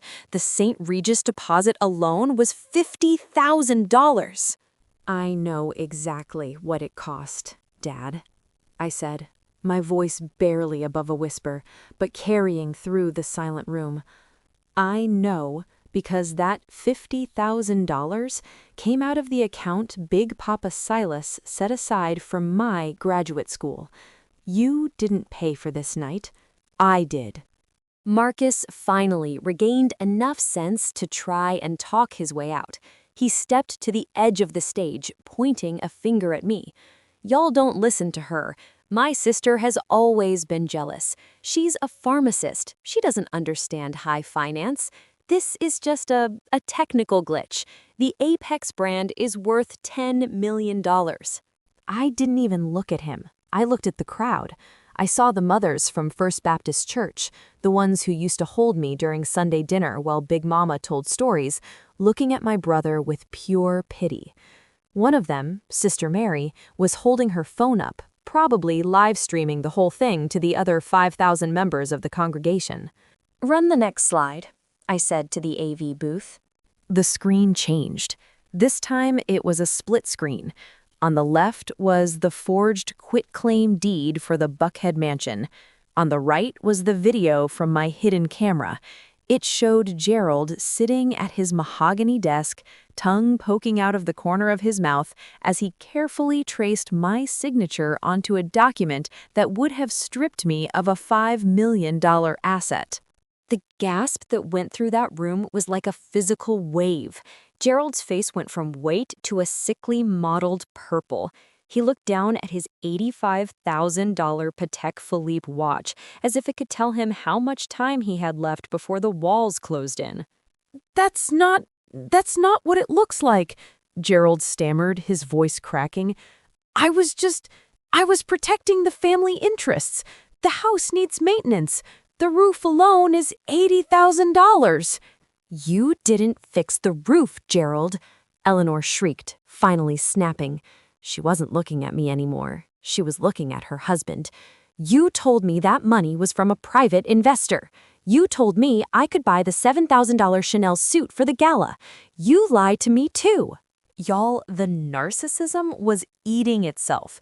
My mother was more upset about the source of the money for her suit than the fact that they'd stolen it from their own daughter. "I did it for Marcus!" Gerald screamed back, ignoring the 300 guests watching them fall apart. "I did it so we could be someone, so we didn't have to live like regular people anymore." With my money? I asked. With Big Mama's jewelry that you pawned for $20,000 just to pay for a street team that doesn't even exist? I signaled to the lead officer, a man who looked like he'd seen every kind of scam in Atlanta. He walked up the steps of the stage toward Marcus. "Marcus Montgomery?" the officer asked, his voice echoing through the $100,000 sound system. "You are under arrest for bank fraud, identity theft, and grand larceny. You have the right to remain silent." The sound of the handcuffs clicking shut was the most beautiful music I'd heard all night. It was a crisp, metallic snick that cut right through Marcus's delusions of grandeur. He looked at his wrists, then at the $8,500 tuxedo, and then at me. "Simone, please," he whimpered, his mogul persona vanishing like smoke. "Talk to them. Tell them it was a loan. I'll pay you back. I'll give you 10% of the label." 10% of zero is still zero, Marcus, I said. The second officer approached my father. Gerald didn't even fight it. He just slumped into a $400 velvet chair, his head in his hands, as the cuffs were snapped onto his wrists. Eleanor, however, wasn't going out quiet. "Don't you touch me!" she screamed at the third officer, a sister who looked like she didn't have a single second of patience left for Eleanor's drama. "Do you know who I am? I am a board member at the HBCU. I am a pillar of this community. Simone, tell them you're just having a mental breakdown." "Mom," I said, walking over to her. I looked at the $7,000 dress she was wearing. "You told me at dinner that I was a liability. You told me I was basement tier. Well, the view from the basement is actually pretty clear. I saw everything you did. I saw every cent you spent. And now the bill is due." The officer didn't wait. She turned Eleanor around and clicked the cuffs into place. My mother's scream was so loud it probably reached the top floor of the hotel. As they were being led out, the room was a chaotic mess of flashes and whispers. The influencers Marcus had hired were already deleting their posts, trying to distance themselves from the Apex Records disaster. The donors from the church were shaking their heads, clutching their Bibles and their purses. Vanessa walked up to me, her $3,000 jumpsuit looking as sharp as a razor. She handed me a flute of champagne, the real stuff, not the bottle service trash Marcus had ordered. "It's over, Simone," she said. "The injunction is signed, the house is locked down, and the DA is already asking for the forensic files on the $12,000 consultant fees." I took a sip of the champagne. It tasted like 3 years of being ignored. It tasted like 1 week of living in a garage. It tasted like Big Papa Silas finally getting the last word. I watched the officers lead my family out through the grand doors of the St. Regis. Marcus was crying. Eleanor was still screaming about her reputation. Gerald was just staring at the floor, his $300 silk tie hanging limp around his neck. They thought they were the stars of this show. They thought they were throwing a party to celebrate their ascent to the top of Buckhead society. But as I looked around the empty ballroom, at the $50,000 flowers and the $100,000 sound system, I realized they'd made one huge mistake. They were so busy acting like they owned the stage that they forgot to check the fine print on the rental agreement. I set my glass down on a marble table and pulled my phone out. I had one more call to make before the night was over. I watched the last of the guests scurry out like rats from a sinking ship, but as I turned to leave, I saw one thing I hadn't expected. My father's briefcase was still sitting under the table, and it wasn't empty. Y'all, the red wedding of Buckhead was in full effect, and I was standing there in the middle with it with a glass of mineral water and a heart as cold as the dry ice under the seafood tower.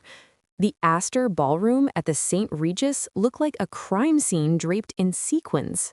The hors d'oeuvres Marcus had bragged about, those $600 a plate mini lobster rolls and the $300 an ounce beluga caviar, were sitting untouched on silver platters while everyone's attention was locked on the main stage.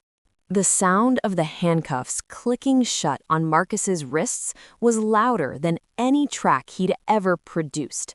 He stood there in that $8,500 white tuxedo, his face looking like a sheet of unlined paper.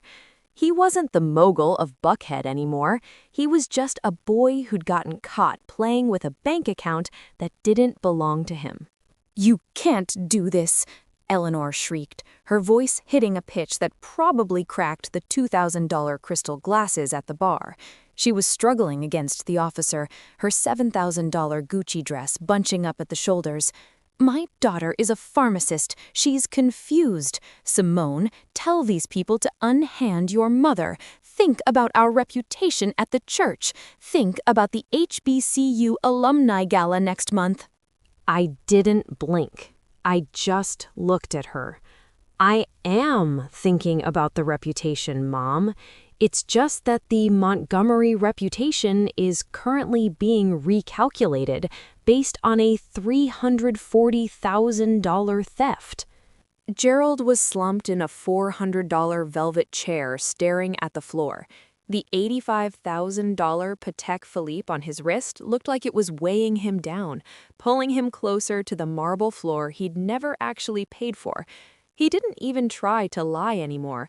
The man looked hollow, like all the hot air that had been keeping his fake rich ego afloat had finally leaked out. Now, y'all won't believe what happened when the officers started leading them toward the exit. Marcus tried to pull a celebrity move. He turned to the crowd, flashing his teeth like he was on a red carpet. "This is all a PR stunt, y'all," he yelled, his voice cracking as the officer shoved him forward. "It's for the music video, the arrest of Apex. It's a brand strategy. Catch the drop on Monday." Bless his heart, he really thought he could spin a felony into a viral moment, but the audience wasn't buying it. The influencers he'd flown in for $10,000, the ones who were supposedly his loyal street team, were already busy deleting their Instagram stories. I watched one girl wearing a $3,000 Versace dress literally turn her back on Marcus so she wouldn't be in the background of his mugshot photo. Vanessa walked up to me, her $3,000 jumpsuit looking sharp enough to draw blood. She checked her watch. "The transport is outside, Simone," she said, her voice smooth and professional. "They're being taken to the Fulton County Jail. The DA has already denied bail for Gerald and Marcus due to the flight risk of that $128,000 Range Rover they were planning to take to the airport tomorrow." "They were going to leave?" I asked. "I found 3 first-class tickets to Dubai in your father's briefcase," Vanessa said, pointing toward the mahogany table. "Total cost? $45,000. Purchased yesterday with a credit card they opened in your name using the forged notary seal." My stomach did a slow roll. They weren't just stealing. They were planning to leave me with the debt while they lived it up in the desert. The gray rock in me didn't break, but I felt the last bit of family loyalty dissolve into ash. "Let's finish this," I said. I walked toward the exit, following the trail of my family's disgrace. As we reached the lobby of the St. Regis, the paparazzi, the ones Marcus had hired for $5,000 to document his ascent, were waiting. But they weren't taking hero shots. They were snapping photos of Eleanor screaming and Gerald hiding his face behind his cuffed hands. "Simone," Gerald barked as they reached the police cruiser. "Call your Uncle Robert. He's a judge. He'll fix this.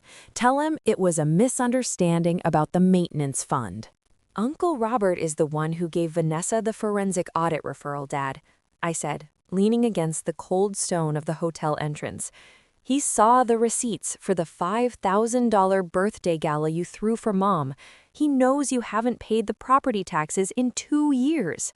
The look on Gerald's face was pure shock.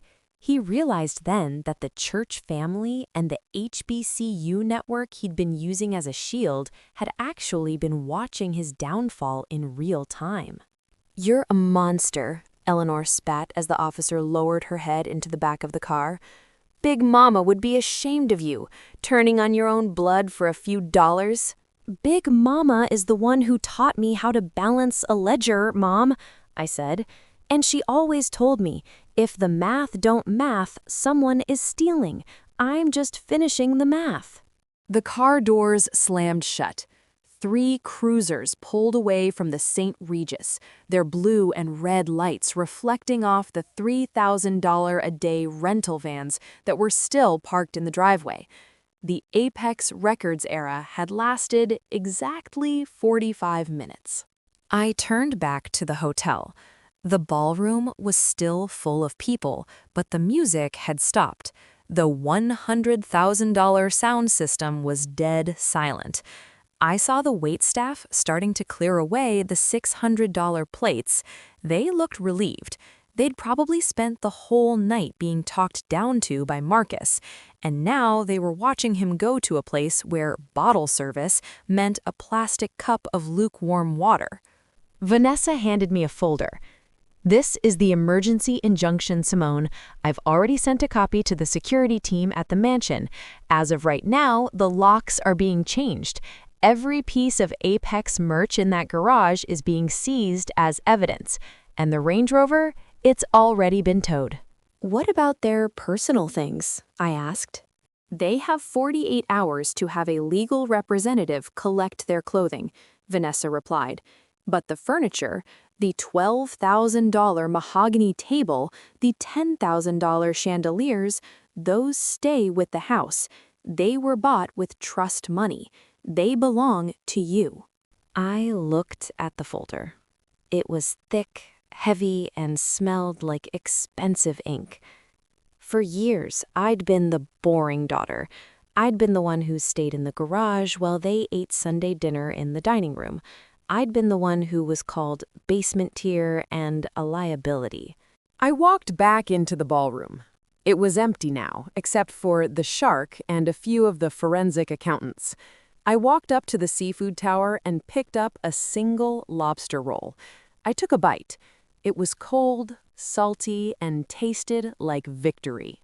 I looked at the massive LED screens, which were still frozen on the image of my property deed. Simone Montgomery, sole owner. I realized then that they'd spent so much time trying to make me feel small that they hadn't noticed I was the one who had built the room they were standing in. They thought they could evict me from my own life and move me into a garage, but they forgot the most basic rule of real estate. You can change the locks, you can paint the walls, and you can throw a $50,000 party, but if you don't own the dirt the house is built on, you're just a guest who stayed too long. I pulled out my phone and looked at the camera feed from the mansion. I saw the new security team, a group I'd paid $5,000 to secure the perimeter, walking up the driveway. I saw the locksmith pulling out a drill to remove the handle from the master suite door. And then I saw something that made me stop. There was a black car I didn't recognize idling at the end of the driveway. It wasn't the police. It wasn't the locksmith. It was a sleek, window-tinted sedan that looked like it cost at least $200,000. He thought he'd won. He thought he'd finally silenced me. But as I watched the car door open on my screen, I realized my parents weren't the only ones who had been leveraging the Montgomery name for a secret deal. Now, y'all, there is a very specific kind of quiet that settles into a $5 million house when the liars have been cleared out. It's not a lonely silence. It's the sound of a house finally catching its breath. After the St. Regis Gala turned into a precinct processing room, I didn't go back to that hotel. I went straight to the Buckhead mansion. I didn't go through the garage side door either. I walked right through the front entrance, the heels of my new $1,500 designer pumps clicking against the marble like a countdown. The first thing I did was call the crew I'd put on standby. I didn't want a single trace of Eleanor's fake rich vibe or Marcus's mogul delusions left in my sight. I spent the next 72 hours overseeing a reclamation project that would have made an HGTV producer faint. I moved into the master suite, the same one my brother had bragged about, the same one my father had forged my name to renovate. I spent $200,000 of my own liquid cash to gut it in 48 hours. Out went the tacky $3,000 gold leaf wallpaper Eleanor picked. In came soft, charcoal-colored suede panels that cost $12,000.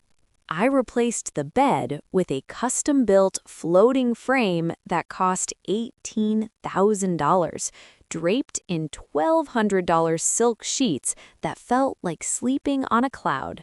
I was sitting in my new master suite, sipping a glass of $400 vintage port and looking at the notice of bail on my laptop when the front gate buzzer rang. Now, y'all, I knew they were coming. Uncle Robert, bless his heart, had finally caved and put up the property he owned in the city to get them out on bail. He didn't do it because he liked them. He did it so the church wouldn't have to explain why a pillar of the community was eating jail food on a Sunday. I watched the security feed. A beat-up taxi pulled into the driveway.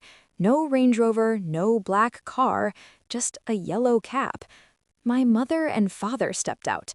Eleanor looked like she'd been through a blender. Her $7,000 Gucci dress was wrinkled and stained, and her wig was shifted so far to the left, she looked like she was listing in a high wind. Gerald looked even worse.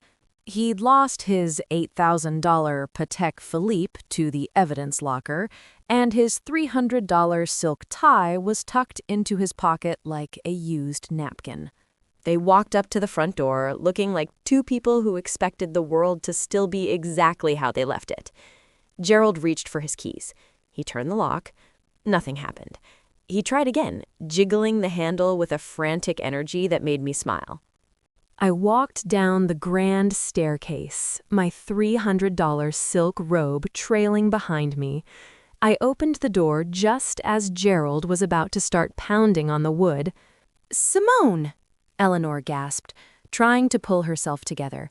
She straightened her shoulders, acting like she hadn't just spent the last 3 days in a cell. "Thank God you're here.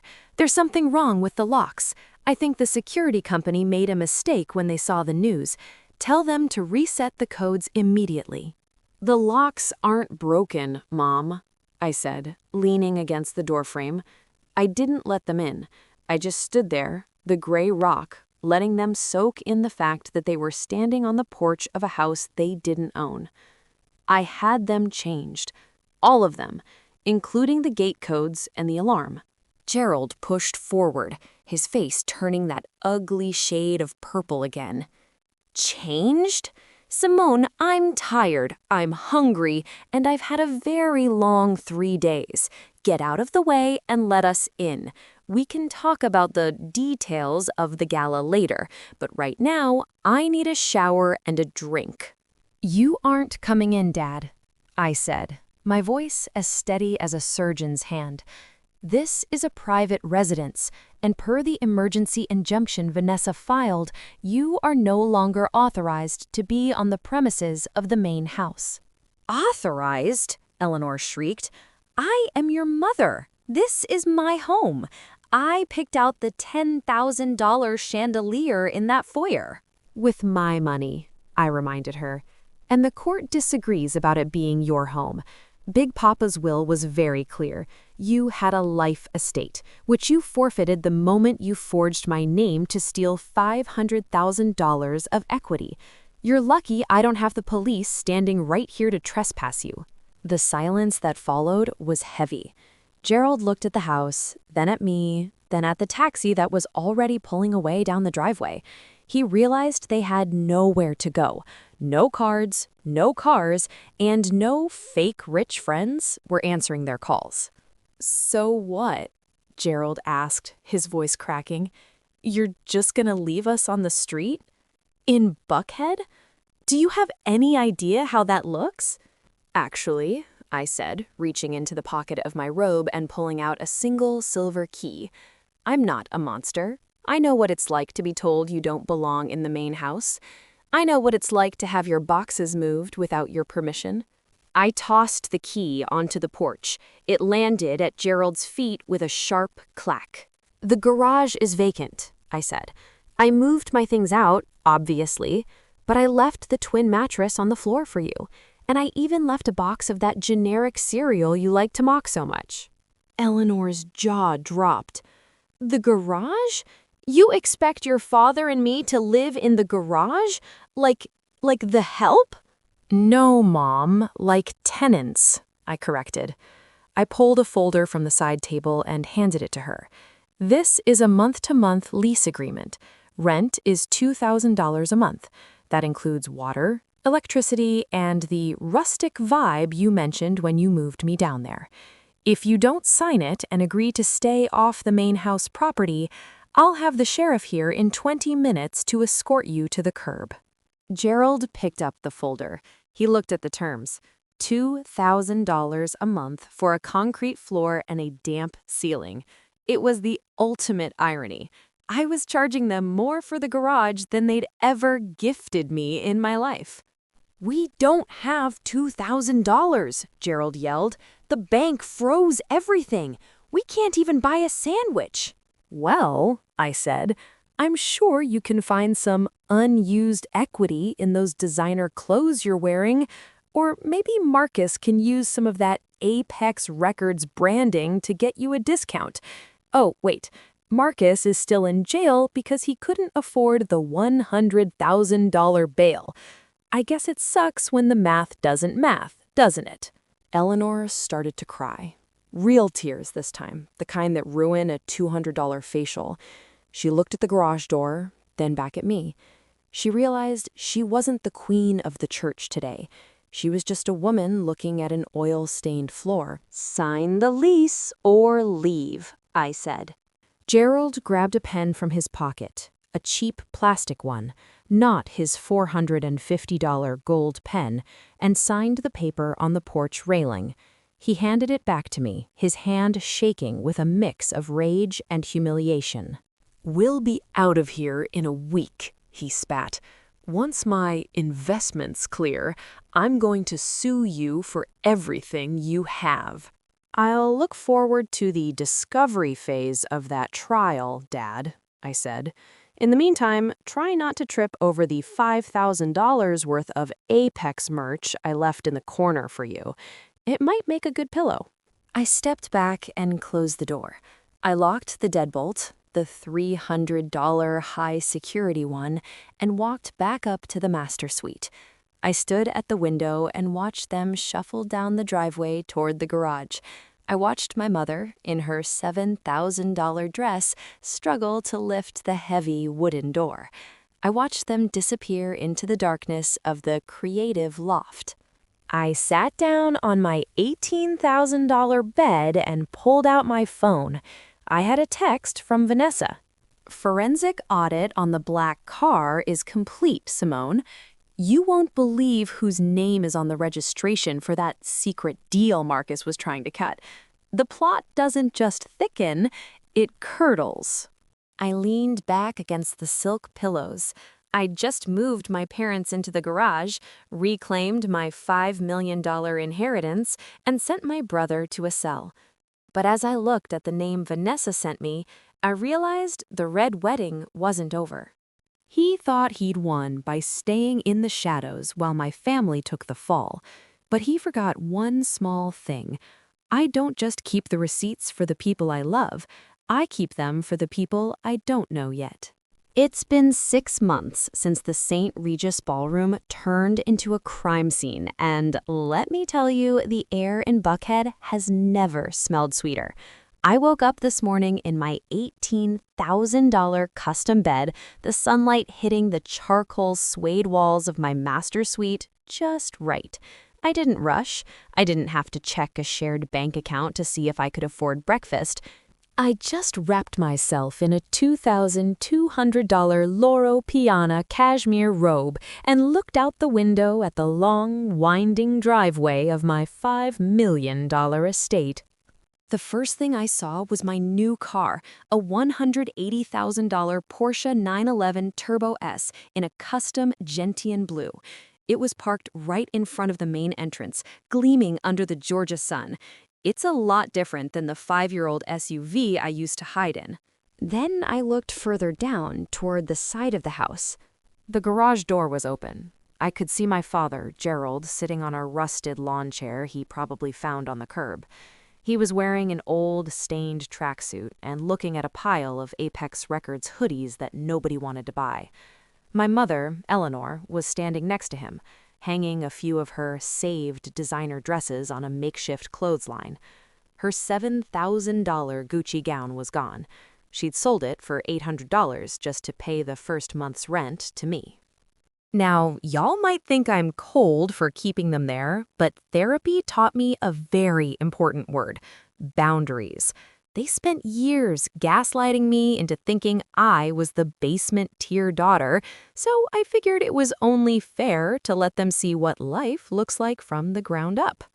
I walked downstairs, the marble floors cool under my feet. I had a busy morning.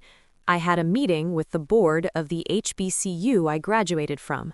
I'm donating $500,000, the exact amount they tried to steal, to a scholarship fund for students who are being economically abused by their families. I'm calling it the Big Papa Silas Legacy Fund. But before I left, I had to check the mail.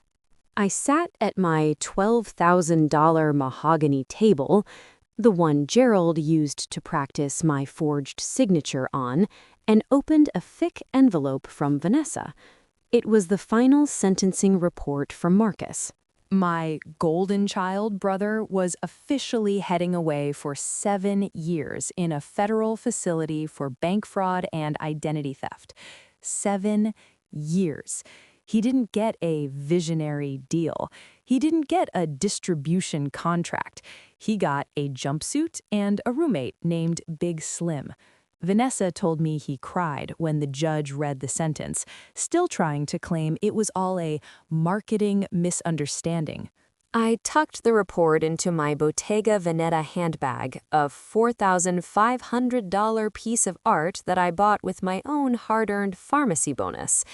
I walked out the front door, the scent of the $300 a day professional landscaping hitting me as I stepped onto the porch. Simone! I stopped. Gerald was walking up the driveway, his shoulders hunched. He looked like he'd aged 20 years. He wasn't the man in the $300 silk tie anymore. He was just a man who realized the bank of Simone was permanently closed. "Simone, please," he said, his voice raspy. "Your mother's back is hurting from that twin mattress, and the garage heater broke last night. It was 40 degrees in there. Can't you just let us use the guest wing for a few days, just until Marcus gets his appeal?" I didn't reach for my keys. I didn't look angry. I just adjusted my $1,200 Chanel sunglasses and looked at him with the same clinical detachment I used to use on a bad prescription. "The lease is very clear, Dad," I said. "Maintenance of the interior space is the tenant's responsibility. If the heater is broken, you should have used some of that $20,000 you got for Big Mama's jewelry to buy a new one. Oh, wait, you spent that on bottle service and flying monkeys to help you spy on me." "We're your parents!" Eleanor shrieked from the garage door. She ran up behind Gerald, her hair a mess, and her face devoid of that $300 facial glow. How can you be so narcissistic? You're living in luxury while we're shivering in a garage. What would the people at church say if they saw this? The people at church already saw everything they needed to see at the St. Regis, Mom, I reminded her. And as for being a narcissist, I'm just the one who finally stopped playing the role of the scapegoat. I'm not broken and I'm not bitter. I'm just the landlord. I walked toward my Porsche, the engine purring to life with a sound that cost more than their combined net worth. Wait, Gerald shouted. What about Sunday dinner? It's Sunday, Simone. Big Mama always said family eats together. Are you really going to sit in that big dining room all by yourself while we eat canned soup in the garage? I paused with my hand on the door handle. I thought about all those Sunday dinners where I was the one serving the plates. I thought about the times I was told to eat in the kitchen so I wouldn't ruin the vibe for their high-stakes guests. Actually, Dad, I'm hosting Sunday dinner today, I said.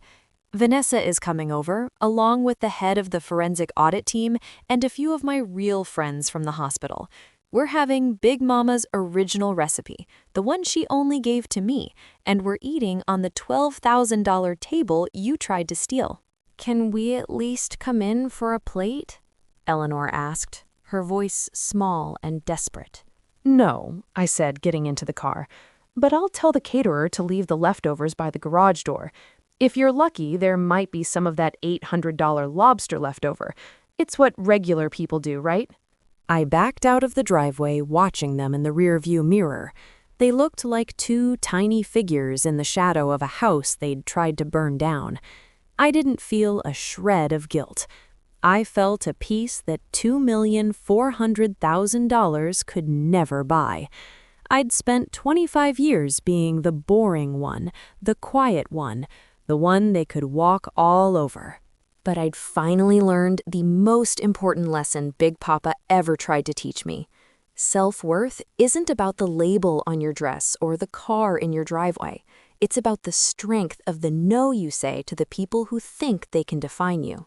I drove toward the city, the wind in my hair and the sun on my face.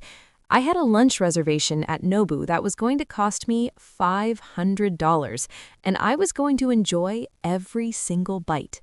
I was the new matriarch of the Montgomery legacy, and for the first time in history, the math was finally in my favor. I pulled up to a red light in the heart of Buckhead. A flashy, matte black car pulled up next to me, the same kind of Range Rover Marcus used to drive. The driver, a young guy with a thick gold chain and a look of pure arrogance, revved his engine and looked at me, probably thinking he could impress a woman in a Porsche. I didn't even turn my head. I just looked at the light, waiting for it to change. I checked my reflection in the mirror one last time. I looked calm. I looked observant. I looked like a woman who was 3 steps ahead of everyone else on the road. The light turned green and I floored it, leaving the flashy car in a cloud of expensive exhaust. I thought the story was over, but as I glanced at my phone on the passenger seat, I saw a notification from a private investigator I'd hired to track the black car from the night of the gala. He'd finally found the owner, and it wasn't a business partner.